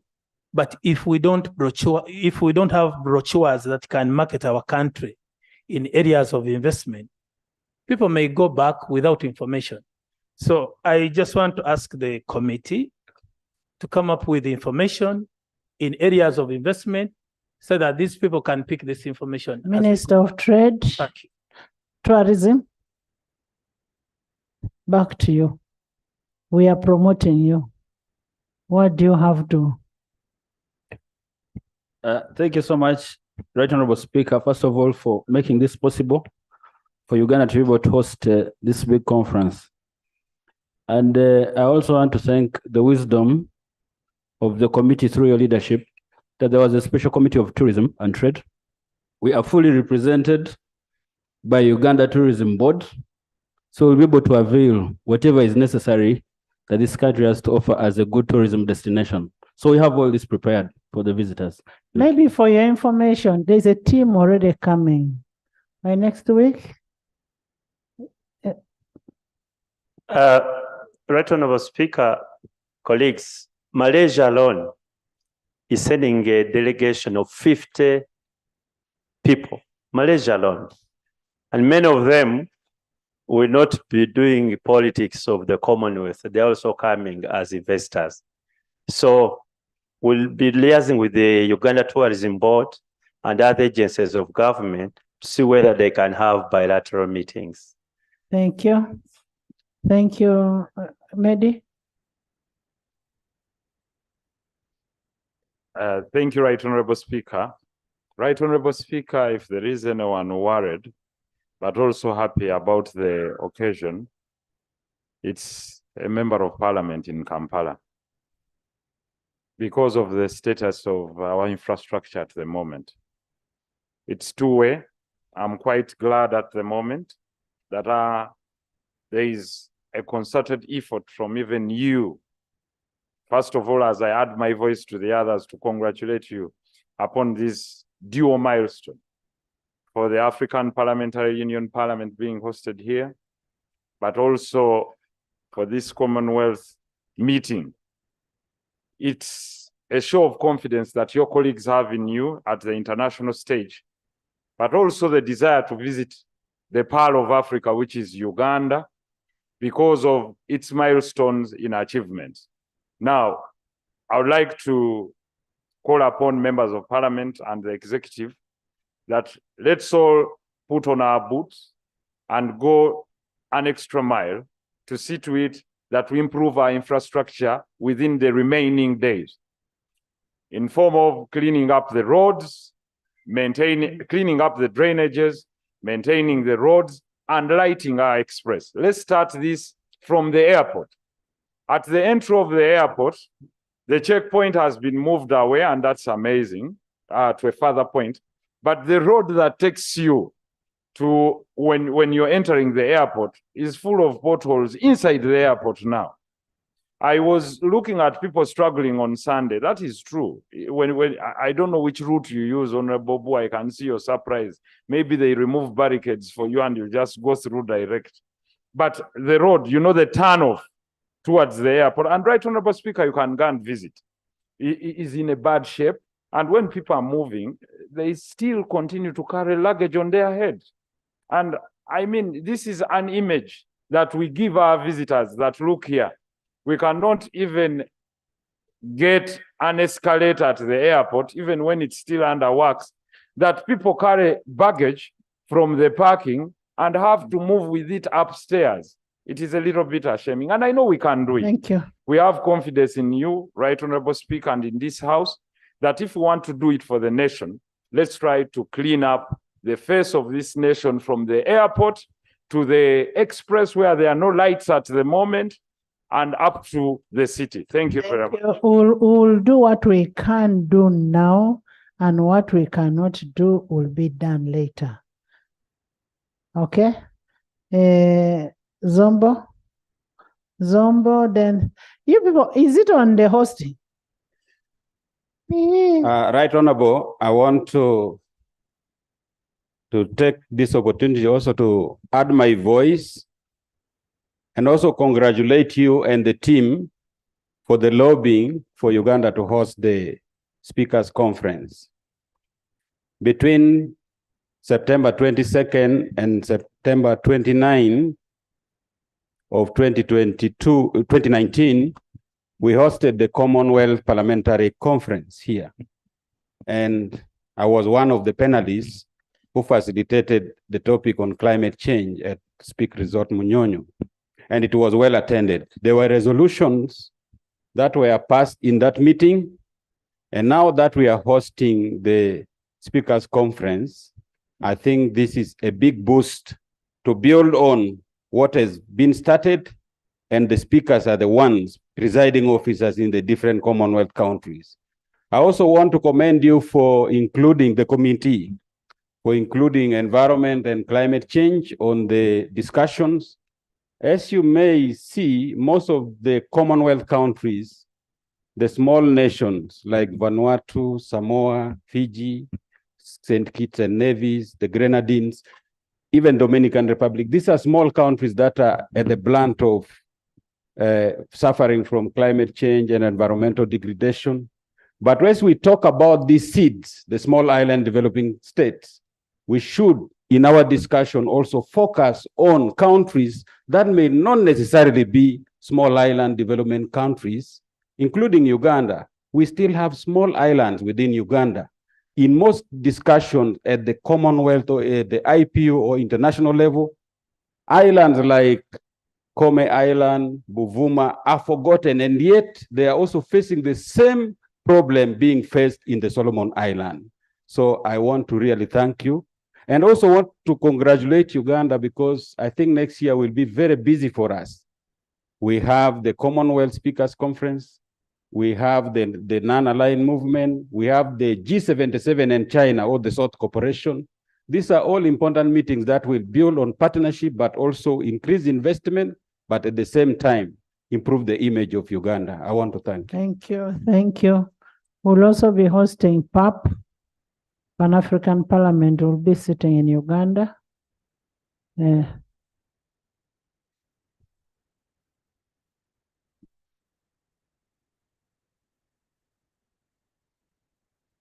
Professor.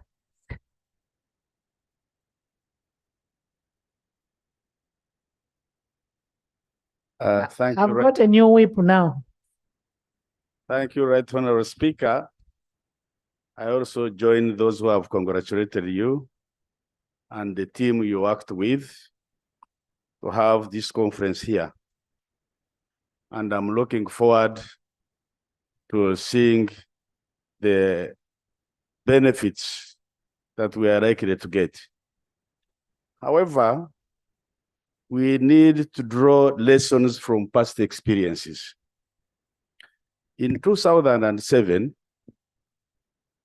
before Chogam, I was on a committee of 4 people, Right Honorable Mama Mbabazi, General Mujira, who is a member of this House, Dr. Mlema and myself as inspectors to check physically on what the organizing committee was saying.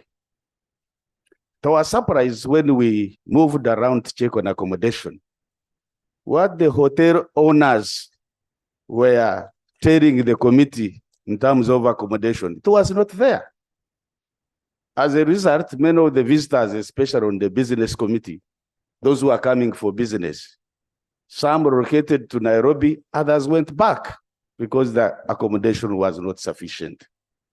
So I want to give a piece of advice to Honorable Katuntu, that some of the things you need to go physically and cross-check. The information they give you, in most cases, is for purposes of attracting winning contracts, when in the actual sense, you don't have the infrastructure or the resources. Thank you. It may also please you, Right Honorable Speaker, also to, through your office, to get some other few individuals who will go, like the work we did at that time.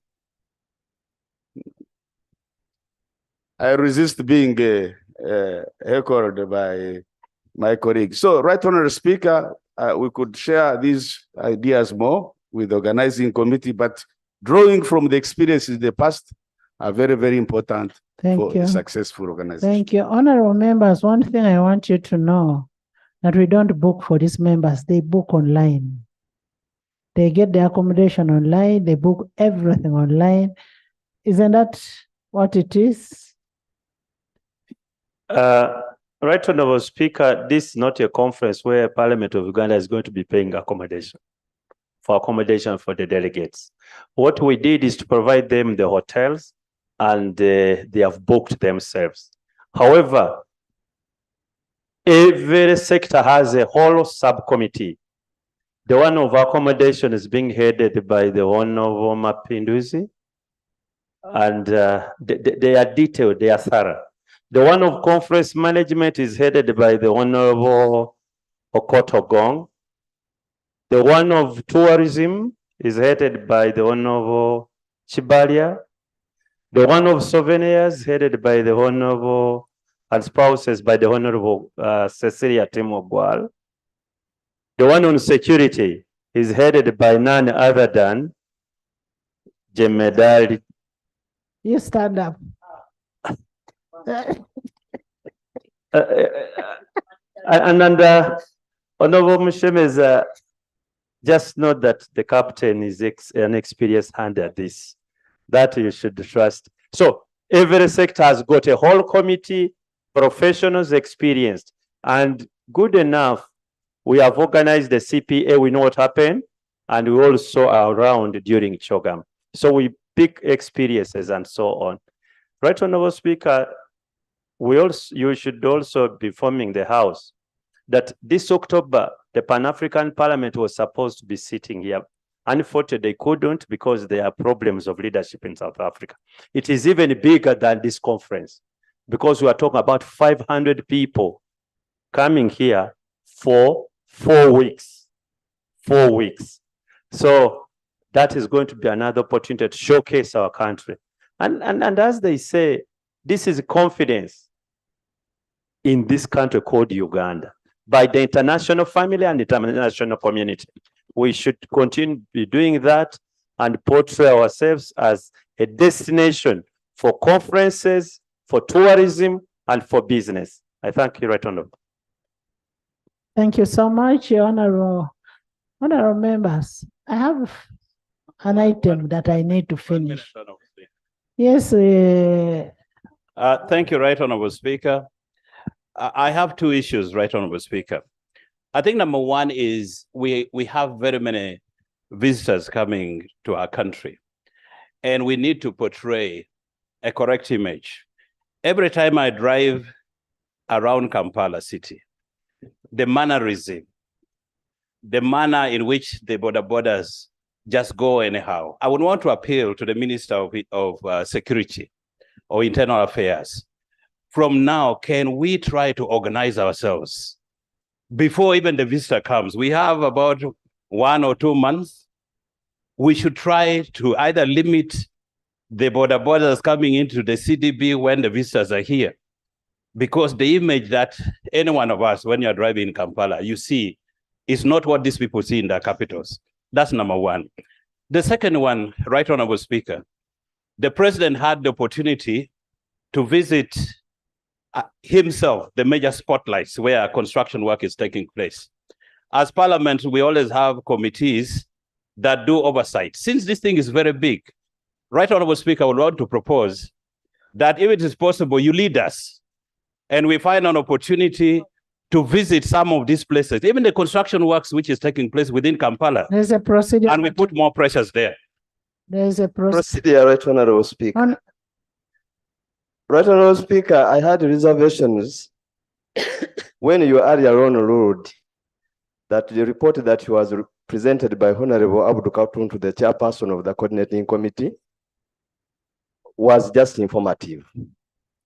Honorable Speaker, as we continue debating, there are things that we need to talk about in the House. We are hosting international visitors, and these are high-class visitors. So we don't want to talk about how our bedrooms look, because this is a national forum. We cannot say that we are exposing how ready we are when we are talking about roads. Right Honorable Speaker, I just want to congratulate you in particular for having the first speaker in the history of our country to host this very important conference. And I want, in the procedure that I wanted to move, that the debate of this particular item be closed, such that Right Honorable Speaker, Right Honorable Speaker, Right Honorable Speaker, I'm on a procedure. Wouldn't it be procedure right to close this motion and close the debate of this motion? Right Honorable Speaker, wouldn't it be procedure right to close the debate on this report, such that other issues are handled in the committees internally? Thank you. Honorable members, first of all, as I said before, that we are ready to host our visitors, very ready. It would have been selfish of the committee and the speaker and the deputy speaker not to tell you what is happening in the institution. We are giving a brief of what is happening in the institution so that you're part and parcel of the whole activity. Now, the issues of whether we are ready, whether our bedrooms are clean, that one is sorted. We are ready to host our visitors. And the issue of the traffic, the what is sorted out. That's why you find the president himself went inspecting the roads because he values these visitors. When you talk about the lights, the whatever, the express highway, the lights are almost complete. They are putting lights there. Can we get an update from Government Chief Whip, who was in that team? Yes.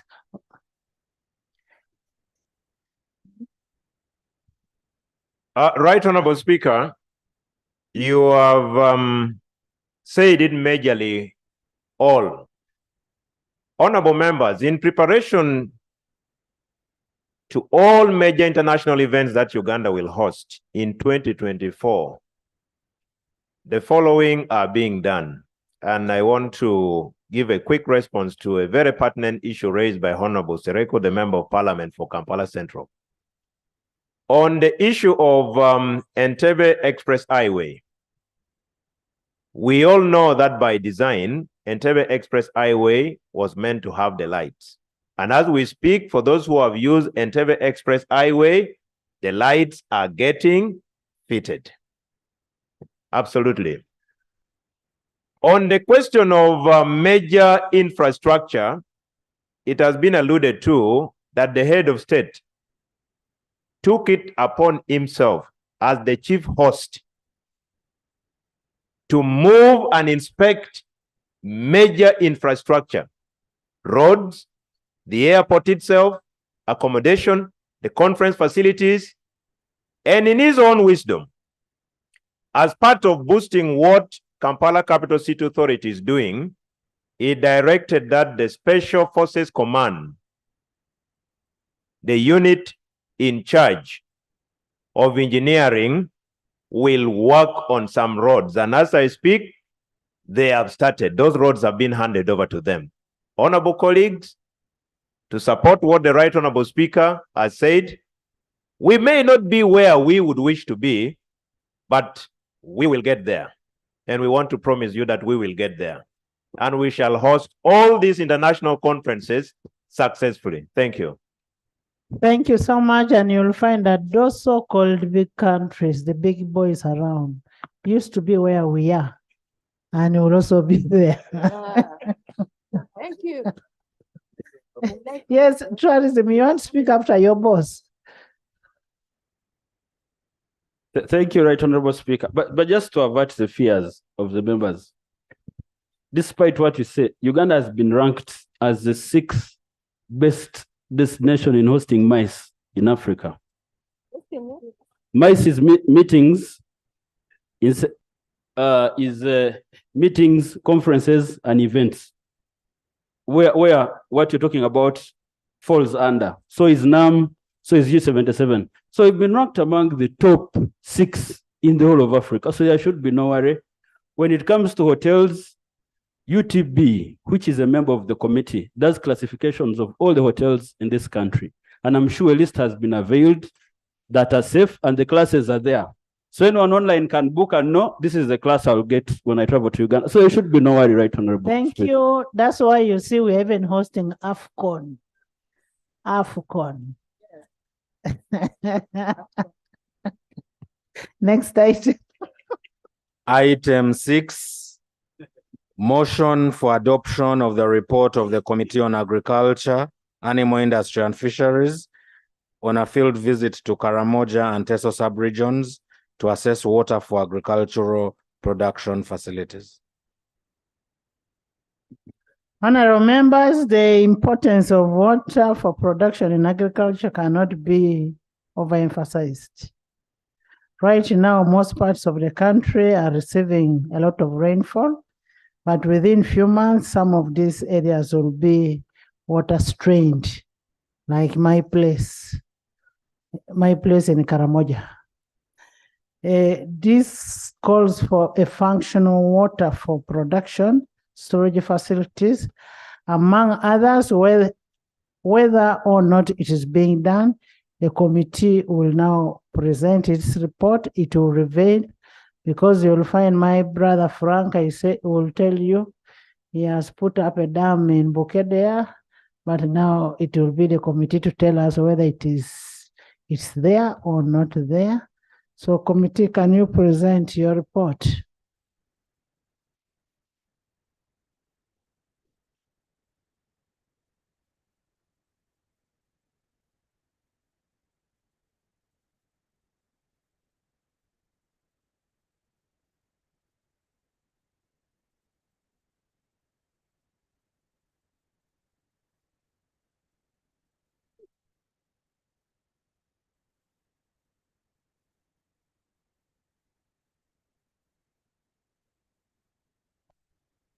Thank you very much, Right Honorable Speaker. Right Honorable Speaker, I beg to lay on table the report of the Committee on Agriculture, Animal Industry and Fisheries on a field visit to Karamoja and Teso sub-regions to assess water for agricultural production facilities. I beg to lay. Please lay. Right Honorable Speaker, in the same vein, I beg to lay the minutes of the meetings of the Committee on Agriculture while considering the report of the water for production facilities in Teso and Karamoja. I beg to lay. Please lay. Right Honorable Speaker and honorable members, I now beg to present the report of the Committee of Agriculture, Animal Industry and Fisheries on the field visit to Karamoja and Teso sub-regions to assess water for production, for agricultural production facilities. And I am not going to read word for word. It is uploaded and I believe members have gone through it. I go straight to page 3 on introduction. Right Honorable Speaker and honorable members, in accordance with Rule 159C and D, 189 B, E, and F of our Rules of Procedure, the Committee of Agriculture conducted a field visit to Karamoja and Teso sub-regions to assess water for production facilities, and now reports in accordance with Rule 34 of the Rules of Procedure. Right Honorable Speaker, just to give a small background, like you had already hinted, globally water for production accounts for over 80% of water drawn for use. According to Ministry of Water and Environment, less than 2% of water available in the country is used in production. But there is a sharp increase in demand, primarily due to climate change and degradation of natural resources. Consequently, 83% of the agricultural communities in Uganda continue to depend on rainfall as a source of water for production.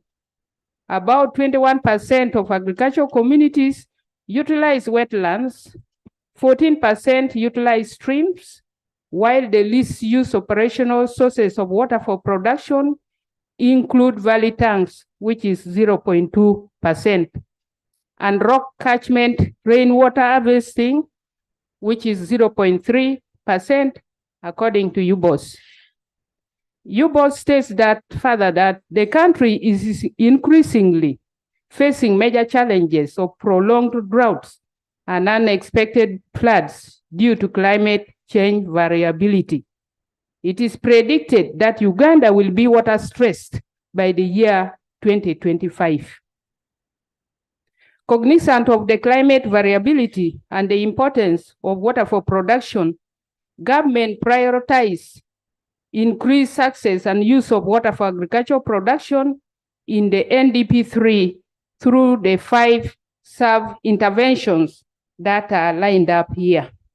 One is completion of irrigation schemes under construction of new irrigation schemes, development of infrastructure and services for bulk water storage and transfer, including water abstraction systems, transmission mains, water pumping systems, storage tanks, and water distribution networks.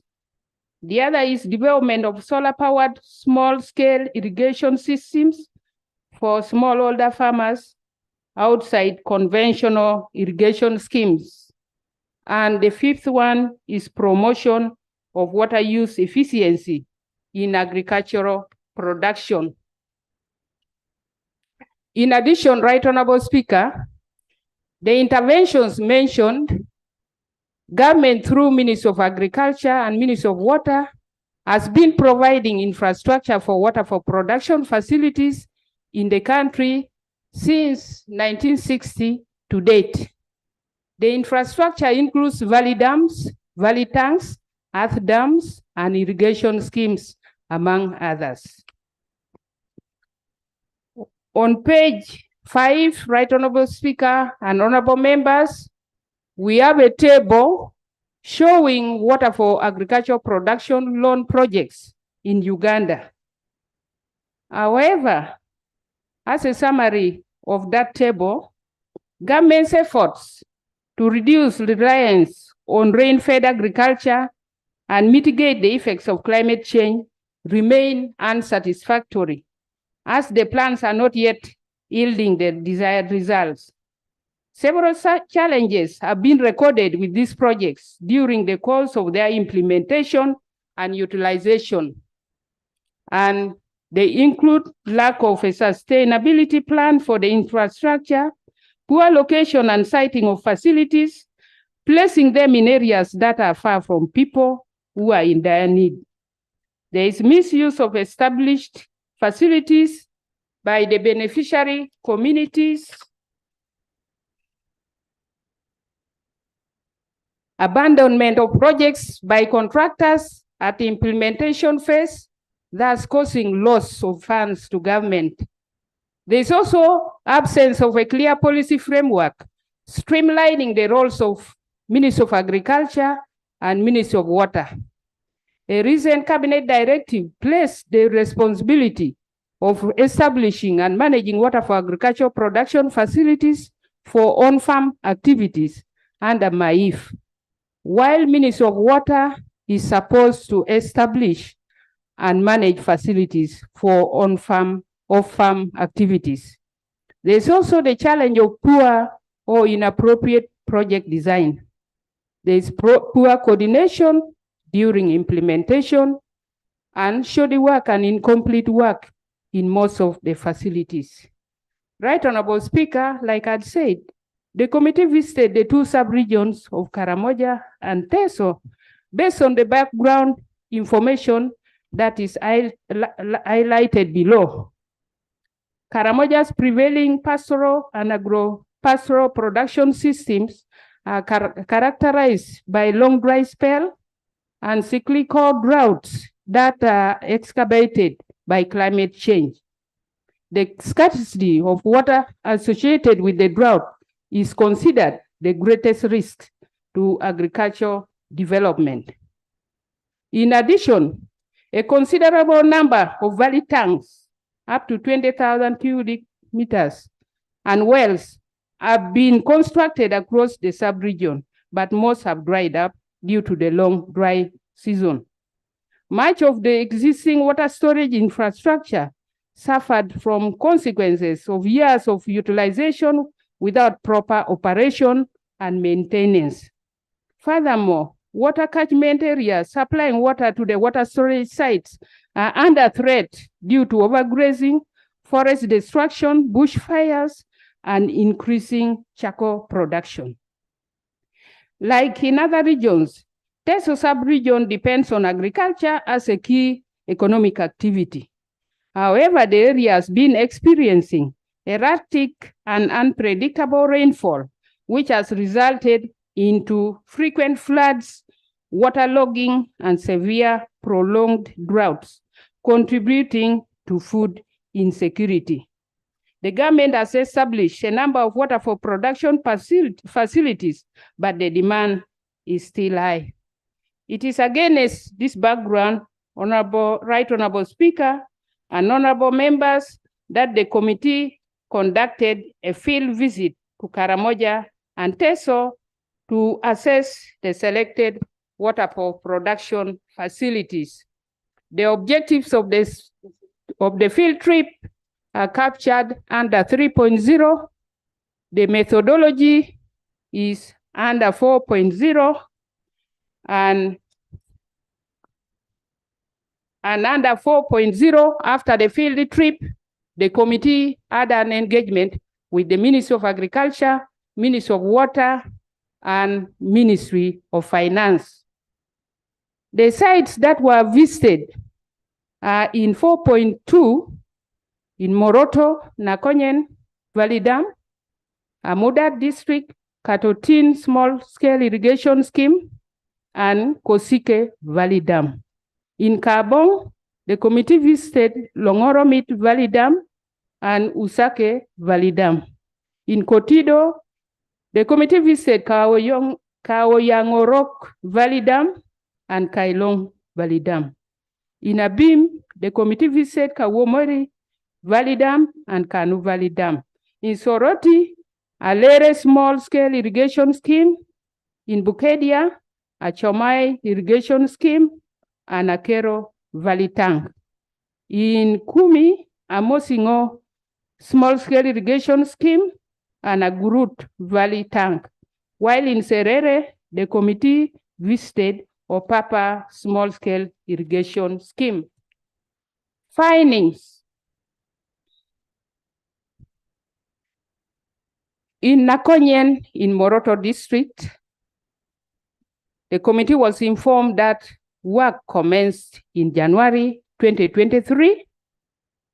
The facility, after completion, would have a capacity of 1,580,000 cubic meters and would serve the people of Tapach and the neighboring communities. And the committee was informed that a cost of 9.1 billion was to be spent. Committee observations. The cost of the project has been increasing over time. The original cost was 8.1 billion. At the time of the committee visit, it had increased to 9.1 billion. As of October 2023, MAIF had revised the cost to 10.9 billion. After 9 months, the project is behind schedule and may not be completed within the planned activities. The project design provides for water points for livestock, but lacks a provision for irrigation, aquaculture, and provision of clean water for domestic consumption. There was no adherence to social and environmental standards that was seen. But on a positive note, as the contractor continued to do his work, there was provision for watering points for livestock, even as the construction continued. Recommendations. MAIF should ensure that the contractor expedites completion of the remaining works without compromising the quality to avoid additional costs. This should be done under close supervision of the ministry. The project design should be revised to make provisions for irrigation, fish farming, and clean water for water provision. Then MAIP should ensure that the contractor adheres to environmental and social safety standards by planting trees around the project site. For Katotin small-scale irrigation, which is located in Amudat district, it was started on the 11th of May, 2021, and completed on 20th January 2022 at a cost of 1.9 billion. Observations by the committee. The project has not been handed over to Amudat district local government, and this is hampering rehabilitation works for the facility. Then the committee also observes that the criteria for allocation of the 10 acres of land to the community members wasn't clear. The recommendation is that Ministry of Water hands over Katotin irrigation scheme to Amudat district local government, who should in turn establish a facility user committee. For Kosike Valley Dam, still in Amudat, this is being implemented by MAIF, and at the time of the visit, 1.6 billion had already been spent, and the cost of the project is expected to be 11.6 billion. At the time the committee visited, the work was at a standstill. Only clearing of the site had been done, and the committee was informed that there was disagreement on the issue of land ownership. So the committee observes that government is likely to lose money if the issues that led to stalling of the project are not addressed. Then the Ministry of Agriculture, who is implementing it, did not adequately engage the community. That is what the committee discovered from the field. Recommendations. MAIP should expedite the process of compensating the landowners so as to pave way for faster and safer project implementation.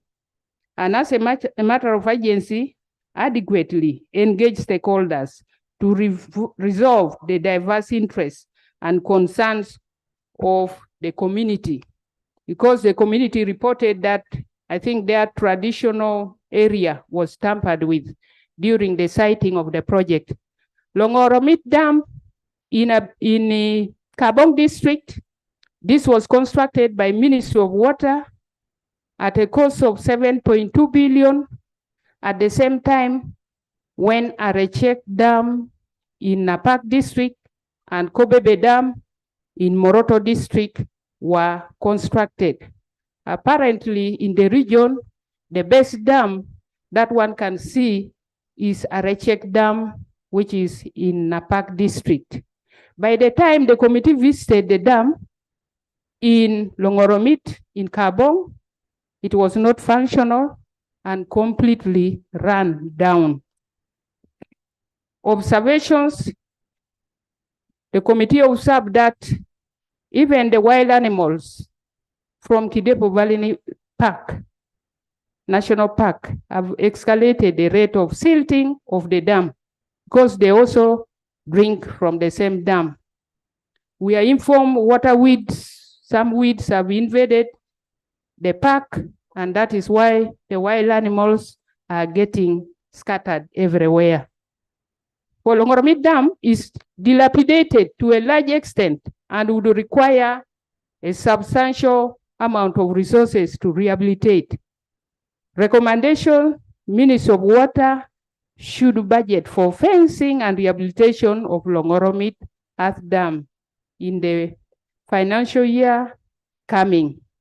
And the funds should be released during the first quarter, because sometimes, Right Honorable Speaker and honorable members, we appropriate monies to some of these entities to do due diligence to water for production, but monies are not released.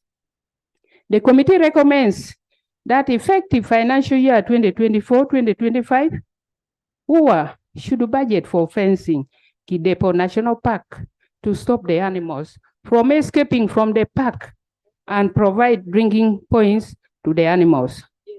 On Usake Dam, located in Ik constituency in Kabong, the work is currently ongoing and it is being implemented by MAIF, and it is expected that when completed, it will be having a capacity of 2,888,000 cubic meters, and with a cost of 6.9 billion shillings, of which at the time of the visit, 4.7 had already been spent. Observations, progress of construction works is between 50 to 60%, and yet the completion date is nearing. The equipment and manpower on the site that we saw were inadequate. And also there's a permanent water source that makes that site very strategic, and the watering traps were constructed. However, there is no adherence to environmental and social safety standards.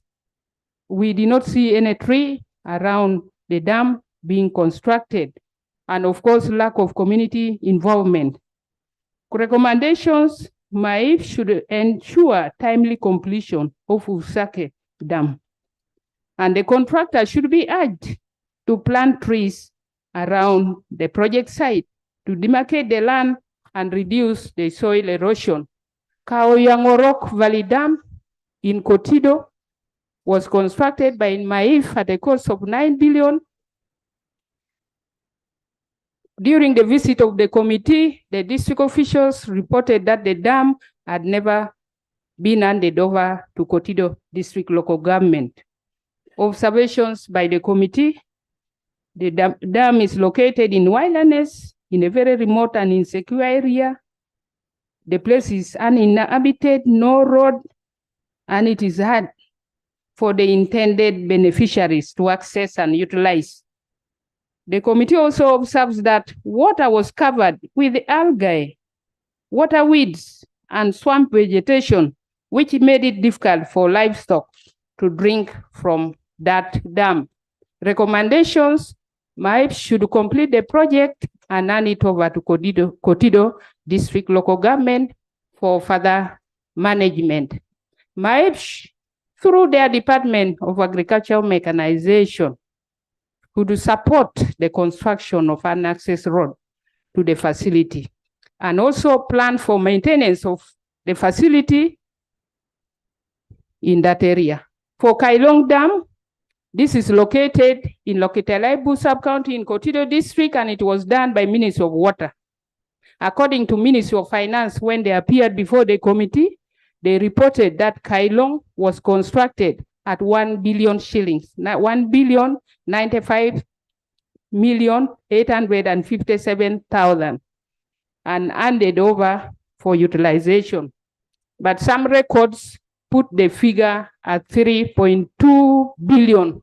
So the committee wasn't able to verify which figure was the right one.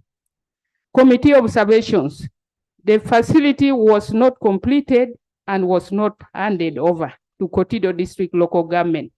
This was by Ministry of Water. And there are discrepancies, like I've said, in the project costs by different entities. People interpret the figures differently. The recommendations: project should be completed and handed over to Kotido District Local Government, which will hand it over to the user communities. The committee also recommends that the Auditor General should carry out a value for money audit of the project and ascertain the actual project cost. Kawomere in Abim was constructed at a cost of 3.5 billion by Ministry of Water and Environment. The committee found the facility surrounded by bushes. The facility had algae and water hyacinth, and the committee observed that the valley tank was actually non-functional. It had a non-functional outlet system, affecting its ability to provide water to the beneficiaries in a controlled manner. Whereas Ministry of Finance reported that the project was commissioned, the district and community reported that construction of the facility has neither been completed nor handed over to the district. Recommendations: Ministry of Water should complete construction of this project and hand it over to the district local government. The facility should be fenced with immediate effect, because the committee was informed that some 4 children are drawn in that water because of curiosity to go and swim in a non-protected dam. Kanu Dam, this construction facility was launched in April 2022 by Her Excellency, the Vice President. The work at the facility has stalled due to land wrangles. So the committee observes that MAIF should consult the district leadership about the choice of this project. The committee was informed that the committee and the community and the local government were not consulted, and that is why the land wrangle is going on. The committee recommends that MAIF should work with the government valuer and local leaders to verify the list of all land owners so that they are compensated and construction work starts as soon as possible. Our latest small irrigation scheme in Katine in Soroti district. This facility was constructed by Ministry of Water. The facility has a valley tank with a capacity of 20,000 cubic meters, a solar abstraction system, irrigation network, and modern nursery bed, and among others. The committee observes that the facility has not been handed over to Soroti District Local Government, yet it is being utilized. The committee also observes that farmers lack skills in good agricultural practices and agribusiness management. Recommendation: Ministry of Water should hand over to Soroti District Local Government this facility. The committee also recommends that the district, through the production department, ensures that farmers are trained on irrigation practices, agribusiness, and supported to maintain the infrastructure. Achomai irrigation scheme, which is located in Kamutur sub-county, Bukedia district, and is still under the construction of Ministry of Agriculture under the Agricultural Value Chain Development Project. According to Ministry of Finance, construction of this project commenced in November 2021 and is expected to be completed in July 2024. It is supposed to have a number of projects within it: construction of 6 secondary canals, 6.4 kilometers of scheme roads, storage building, residential and office buildings, drop structures, flood protection works, storage tank, embankment filling and compactment, and construction of a bridge over River Sironko at the intake site to connect Bukedia and Bulambuli districts.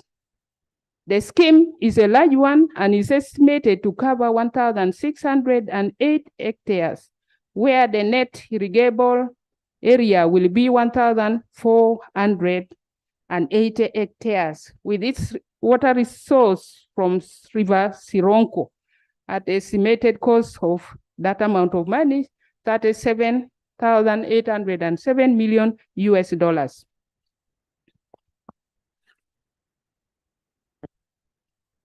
The committee observes that the project implementation is slow, whereas Ministry of Finance reported that the progress of the work had reached 47%. Thank you, Right Honorable Speaker. I would like to thank the Senior Honorable Okorimoi for the wonderful report. My procedural point, Right Honorable Speaker, is in form of a request that since we have this report uploaded and she's well far to the observations, that she goes straight to the recommendations and we can carry on a meaningful debate. Otherwise, her report is amazing. Thank you. Thank you. Thank you so much. Right Honorable Speaker, I thought I would talk everything about Bukedia, but my brother is stopping me. He doesn't know that Bukedia is a district of Enalongo. Right Honorable Speaker, recommendations. The committee recommends that a provision be made to retain Tajar Valley Tank operational so as to save government money from getting wasted. The committee was informed that the facility was established at about 2 billion shillings, and the committee wishes that another project like Tajar would be given to the local community as the other major project goes on. The committee also recommends that government undertakes deliberate efforts to source market for the scheme produce when operational to motivate farmers. On Akero Valley Tank in Bukedia still, now that my brother doesn't want stories, observations. Akero Valley Tank infrastructure is dilapidated and needs to be rehabilitated. The committee recommends that MAIF should budget for the silting and renovation of Akero Valley Tank. And this should include restoration of its banks, renovating inlets and spillways, and all the others that are listed. The committee also recommends that MAIF prioritizes and expedites rehabilitation of this dam as soon as can be possible. A Mosingo small-scale irrigation scheme. Recommendations. The committee recommends that Ministry of Water that constructed this scheme hands over the project to the district local government for further management and sustainability. The committee also recommends that the ministry reviews the cost of renting land to the farmers with a view of maintaining profitability of the investment. The committee further recommends MAIF and Ministry of Water should harmonize the provision of agricultural extension services and personnel. The line ministries in consultation with the district local governments should facilitate the formation of a facility management committee to provide a framework for effective maintenance of the facilities. A Groot Valley tank in Kumi. The committee recommends that Ministry of Agriculture ensures completion of the project in accordance with the design specifications. Then upon completion, the ministry should hand over the project to Kumi District Local Government to facilitate the usage of the facility by the community. Or purpose smaller scale irrigation scheme. Honorable members, most of these dams are either not completed, they are not fenced. Even those that are completed have not been handed over to the district for better management. So as the Honorable Serko was saying, you do give us the generic observation that one, the fencing, there is poor design and delayed completion of almost all of these dams. And then the fencing and rehabilitation of these dams are not being done. For instance, you've talked about Akero Dam is dilapidated. Even the one of Achamai, it is behind schedule. When you talk about releases of funds, because I know agriculture is going to come and say, you know, we budgeted for this, but we're not given money. Then the issue of fencing, Kidepo, the animals should not live together with the people, because at the end of the day, one will eat the other.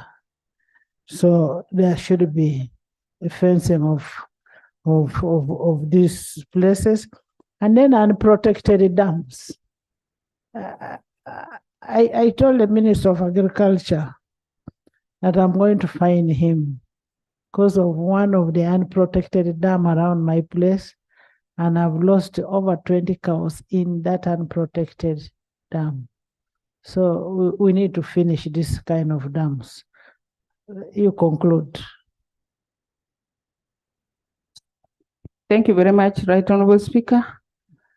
As I conclude, the issues that you have summarized are actually the issues that the committee got on the ground for nearly all the water for production facilities that the committee visited, except that most of the ones that are being implemented by the Ministry of Agriculture, they are still on construction stage. A number of them are not concluded. Then the other issue, Right Honorable Speaker. But then, Chair, how do we know which dam should be constructed by agriculture and which one should go to Ministry of Water? That is the question, Right Honorable Speaker. The Minister of Finance, when he appeared before the committee, had requested for a tripartite meeting between the Ministry of Finance, Ministry of Agriculture, and Ministry of Water. We are still waiting for that meeting, but the Minister of Agriculture has already informed us as a committee that the matter is being handled by Her Excellency, the Vice President, at the executive level. So he had requested that we leave that issue to be handled by the Vice President, because right now it is not clear who is where. So I think it is a matter for the executive to handle. Then, Right Honorable Speaker, finally,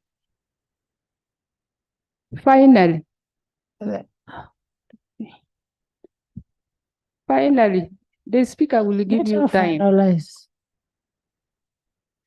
Finally, Right Honorable Speaker, one thing that the committee observed that in the water for production facilities that are in Teso sub-region, most of them don't have a problem of land wrangles. Most of the sites in Karamoja have a problem of land. There is a lot of land wrangles, and that is what has delayed. That is because of failure to involve the communities. Once you involve the communities in this, then you cannot have the wrangles. So in conclusion, Right Honorable Speaker, the demand for water for production facilities by communities across the country continue to increase, more especially in water-stressed areas like Karamoja and Teso sub-regions. Honorable colleagues, in areas where the facilities exist, the communities are underserved. With those submissions, I would like to thank you for listening, and I thank you for your attention. Thank you very much. Thank you so much, Chair of the committee. Abrahams. Right Honorable Speaker, I would like to thank the chairperson of the committee for an elaborate report. I want to start with the information that I wanted to provide. I think the discussion of defining who should do the construction works on certain sites needs to be discussed seriously, because there was a conflict in, I think, that dam you're talking about, serving the people of Tepes. The Minister of Agriculture and the Minister of Water at one point were colliding over a site. And up to today, we do not know whether the matter was resolved. And the Karamojong leaders even organized and mobilized people to chase the people from agriculture to ban the equipment. We got that information. So I think those are the issues that need to be resolved, because our Karamojong don't like confusion. One person comes, a site is given, the second day it's somebody else they don't know. That's basically just a reaction. Two, I would like to observe that in the whole of Karamoja, but as leaders, let's desist from mobilizing our communities. Let's be leaders. You cannot say we cannot give one. This is one government. You cannot mobilize people to have equipments banned, to have these people attacked. That was very unfortunate. My Karamoja young people don't behave like that. You get it, eh? So next time, let's not do that. It is good for us to come back and sit and agree. This is consensus. Thank you, Madam Speaker. I was observing that while there's a problem of water in Karamoja, Kotido district is the most water stressed. And I think I want to appeal to the Minister of Agriculture, if they're able to help in providing water. This is what has caused problems between the people of Kotido and the people of Acholi. Because every dry season, these guys have to go in the name of following the water that flows to the swamps during the dry season. And if these matters are not attended to, people are bound to have a lot of conflicts. We have a very critical dam called Longore Dam between the people of Agago and the people of Kotido. It has stayed for years, but so far it's silted up. I would like to appeal to government to consider desilting this dam in order to help our people. And finally, the dam in Kauyangor is actually incomplete. The chairperson tried to be polite. When we went there, even the LC1 of the area was willing to walk through the dam. Now, if a dam's depth is about 3 meters, then what would you call a water pond? How many people can it serve? How long would it be able to last? Because the challenge we have is the water reservoirs that are constructed, most of them do not provide water in the dry season. And yet the purpose is to provide water during the dry season.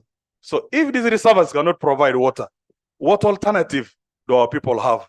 I think it's important for the engineers to begin to make better designs and maybe think of other options of putting water pumps so that in the dry season, wind power can be used to pump water into the dams so that it restricts a lot of movement. Thank you. Thank you. Thank you very much, Madam Speaker. First of all, I want to thank the chairperson and the members for the well-elaborated report. Madam Speaker, I want to begin with the issue of Mugusake Dam. This dam was launched in 2018, and it has taken 6 years down the road. Again, the first money that was put in that dam was truly, it is true that it was 6.9 billion. But now there have been about 3 contractors on the same dam until the ministry took over. Then, Madam Speaker, on the issue of community involvement on social corporate responsibility, Madam Speaker, I remember one day that we had agreed that for them to pick Maram on some site near my farm, and we said that let that money be used for opening community access road connecting my constituency and the Northwest County. And these people did not give that money. They just went away. Thirdly, Madam Speaker, on the issue of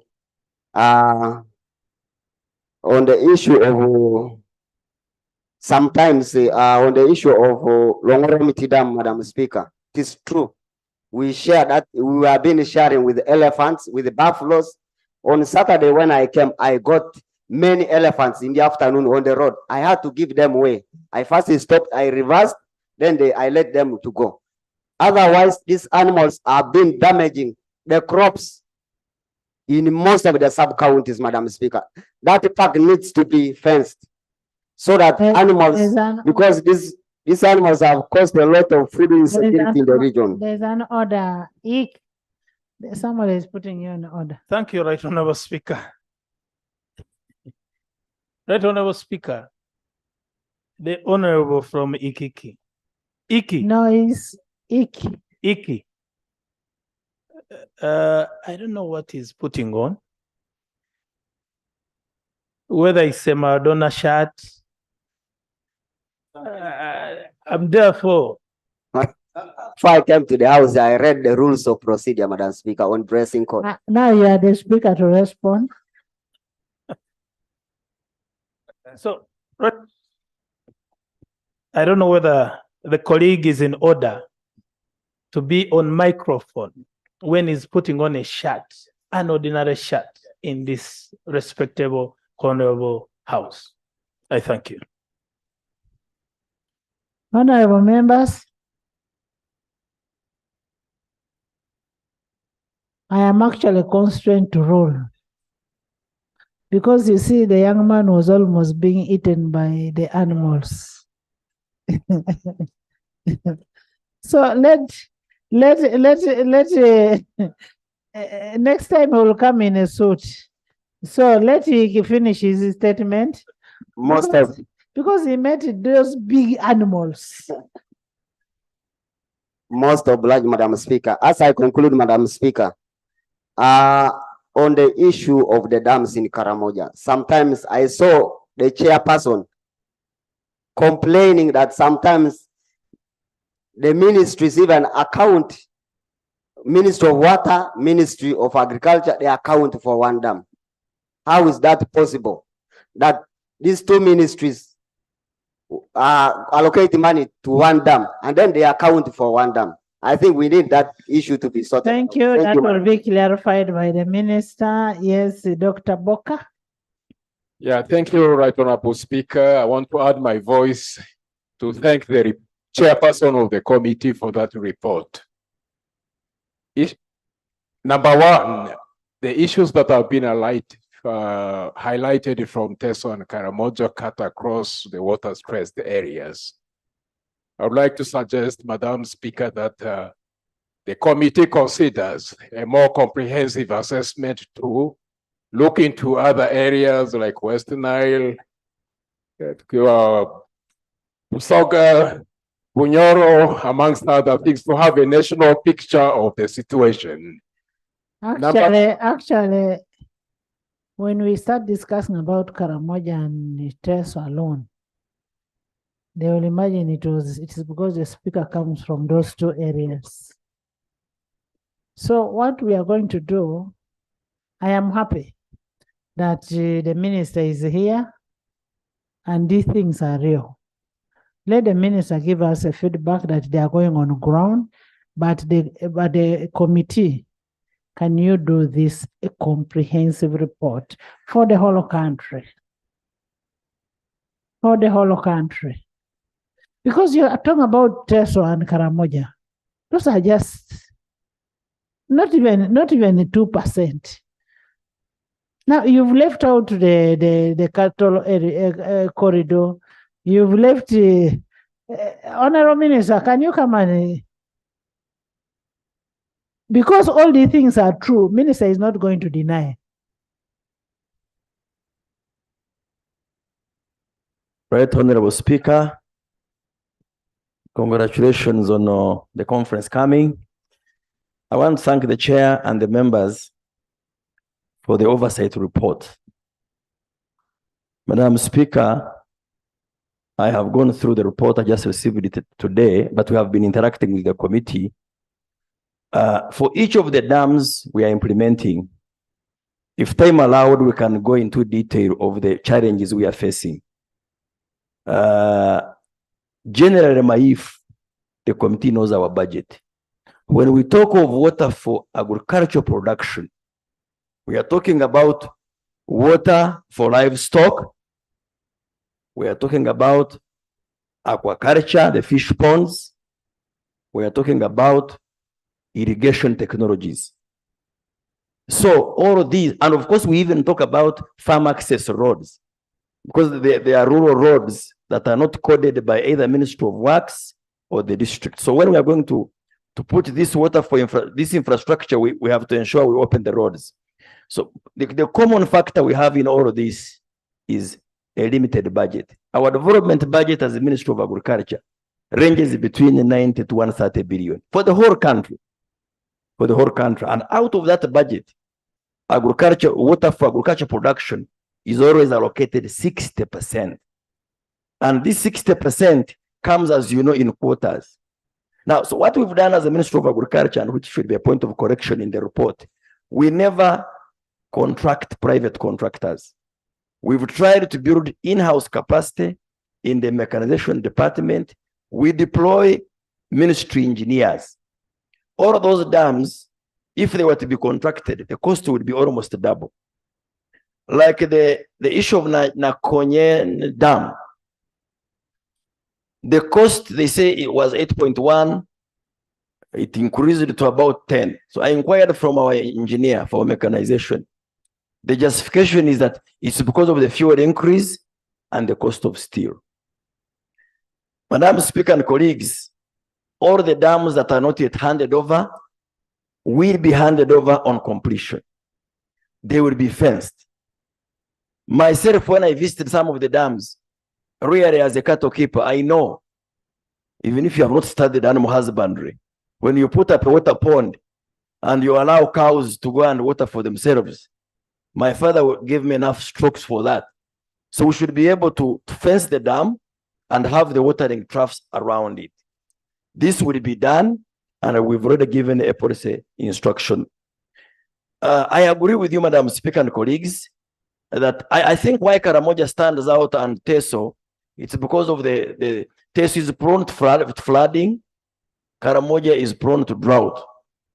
I am sure the committee, working together with us, we can bring the broader country water for production challenge. But I have some hope to give you. And I'm not in anticipation, Madam, because this matter is already in the Committee of National Economy. When we have our loan that is coming, we are going to equip our mechanization centers. We will have our fleet of machinery expanded. Each region will have a resident unit for water for production. We will be able to intervene in all of these areas. And Honorable Minister, as you have that hope and you're hopeful that you'll be able to handle this, that's one more reason why we need to know the needs of each place. We need to know the needs of Hoima, Toroko, Soroti, Kamwenge, so that we know what we are going to spend on. You will find even Serere, where the minister comes from, is also asking. So we need to know all the needs so that we are able to budget properly. now that there is a loan there and we are going into a budgeting process. So we need to have that information. Thank you for the guidance. On the issue of mandate clash with the Ministry of Water, we are trying to harmonize this. It's been there, as you know, for much, it goes back, differences in who does what. Cabinet has directed that the Vice President resolves the matter with us and the Ministry of Finance. I have hope, Madam Speaker, that we shall resolve this, and yes. Okay, I can take as many as the Speaker allows. Yeah. What clarification do you people need? Right Honorable Speaker, thank you very much for allowing me. And Honorable Minister, thank you very much for giving way.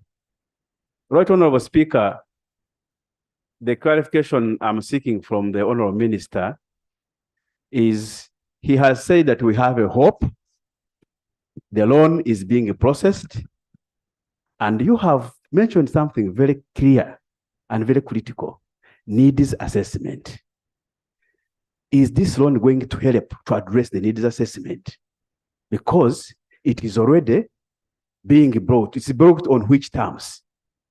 Is it therefore taking cognizance of the needs that we are talking about? That's one. Two, you have mentioned on issue of mechanization unit. Maybe on one first, before government applies for a loan, Yeah. they always do a preliminary needs assessment. And that is the basis of the loan. But now what we want to know, what we want the committee to do is to go from one district to the other district so that it will help. Right, Honorable, thank you very much. I think that will enrich. If the road could also address those findings, then it would be perfect. Madam Speaker, the minister has alluded to the fact that he has a very operational mechanization unit, which is very okay. And has talked of the farm access roads. I want to know, how does that mechanization unit work? Because at one time, we asked for a unit. For the last 4 years, we have never gotten a reply. Who benefits from such? Who benefits from such a unit? How do we access such services from that unit? How is it being operationalized at your ministry? Thank you. James, I want you to separate the road units from the agricultural mechanization unit. Right, Honorable Speaker, thank you very much. We have farmers, and we asked as a district for the Minister of Agriculture. Okay. But it is for farm access, and that unit was purposely meant for that, as he has mentioned. But how do we access it? Because it seems it is a preserve of the few Ugandans, and we want to know how do we, as other Ugandans, access it? It is for all Ugandans. I want it from him. There are no, yes, Black. Thank you so much, Madam Speaker. I want to congratulate you, Madam Speaker. I wanted the Honorable Minister, through you, Madam Speaker, I wanted the Honorable Minister to clarify on an issue of irrigation that is put at the district. Madam Speaker, we all know that irrigation and water for the dams, it's all water for production. But you find that water that is put at the district level, they are charging a lot of money from our poor people. They are telling our people to pay per acre 1 million. When the Honorable Minister came to the committee, I asked him and he said, that is Ministry of Finance. Now, Right Honorable Speaker, what pains me is which is which. What does the Ministry of Finance do? What does the Ministry of Agriculture do? Because our people are suffering and there is no help. And even to think about, we need to be thinking about, like you said, Madam Honorable Speaker, we should think about the cattle corridor. Because for us in Bunyoro and mostly in Uganda East, we are water stressed. Our animals are dying. Our production is now going low. Our crops are destroyed because when it comes to a season of dry season, our crops are no more. We cannot harvest. We don't have what to do, and irrigation has become for who is who. So, Right Honorable Speaker, I just wanted clarification from the Honorable Minister. Thank you so much. Honorable Minister, you will first clarify what has been said, but what the Minister of Finance does is to collect money. Agriculture is to provide water. Madam Speaker and colleagues, thank you. I understand the pressure for water for production. The project is called U-Gift. It's a basket donor fund. It has money for health infrastructure. It has money for water infrastructure. The program she's talking about, schools. So this basket was negotiated by Ministry of Finance, and the disbursements are from finance directly to the districts. So I think when they were negotiating, part of the loan conditions was that the beneficiaries of the irrigation technologies on farm should contribute 25%. That's purely a loan condition, not our domestic policy. And I think the Ministry of Finance weighed other advantages and took it up. There's a procedure matter.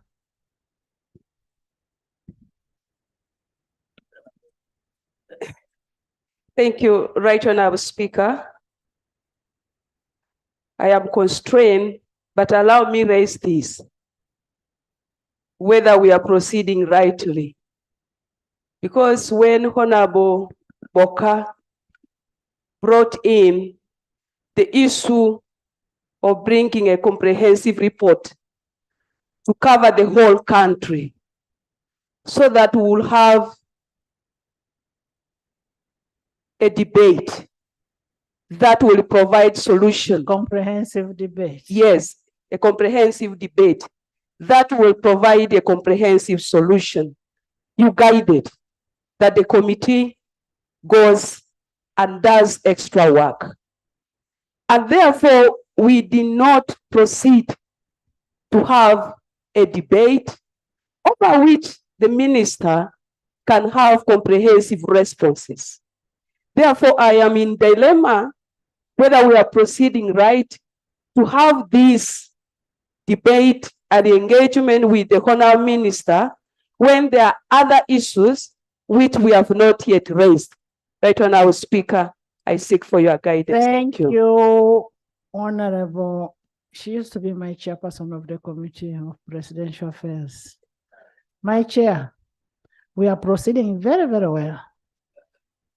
For one reason, we need to get action taking reports on this to form a basis of all of the other reports. We are going to adopt this report. After adopting this report, the committee is going, we have already ordered a committee. That committee go and bring a comprehensive report for the whole country. We have for two regions now, two sub-regions. We have for two sub-regions who will adopt this, and this will form a basis. And after adopting this report, I expect the minister with his team to go on ground and see whether what the committee is reporting is really correct. And then take an action. We need an action, not lamentations. Honorable members, in the public gallery this afternoon, we have the staff members of Nyakivale Upper Primary School in Rukungiri District. They are represented in Parliament by Honorable Rutahigwa Elisha. He's the tallest man in the house and very active. Very active doctor, thank you. And Honorable Natukunda Medias. Where is Medias? Medias is a nice girl there. She's one of our little girls, but very active. The people of Rukungiri bring back our people. We are comfortable with them. I want to thank you so much, honorable members. Now, you don't have the locus to discuss of this. Let them bring a report from Tororo, bring a report from Yeah. Honorable members, honorable members, honorable members, honorable members, honorable members. I now put a question that the report of the Sectoral Committee on Agriculture, Animal Industry and Fisheries on a field visit to Karamoja and Teso sub-region to assess the water for agricultural production facilities be adopted by this House with amendments. Those in favor say and the contrary nay. The ayes have it. Honorable Minister, we expect a report from you on actions taken on those dams you're just throwing there, and they are killing our cows. Honorable members, you know, the problem is for you people, you sit here for 2 minutes, you go out, come back, and then me who is sitting here from the time I come, and you come on procedure, I therefore adjourn the house to 2 tomorrow.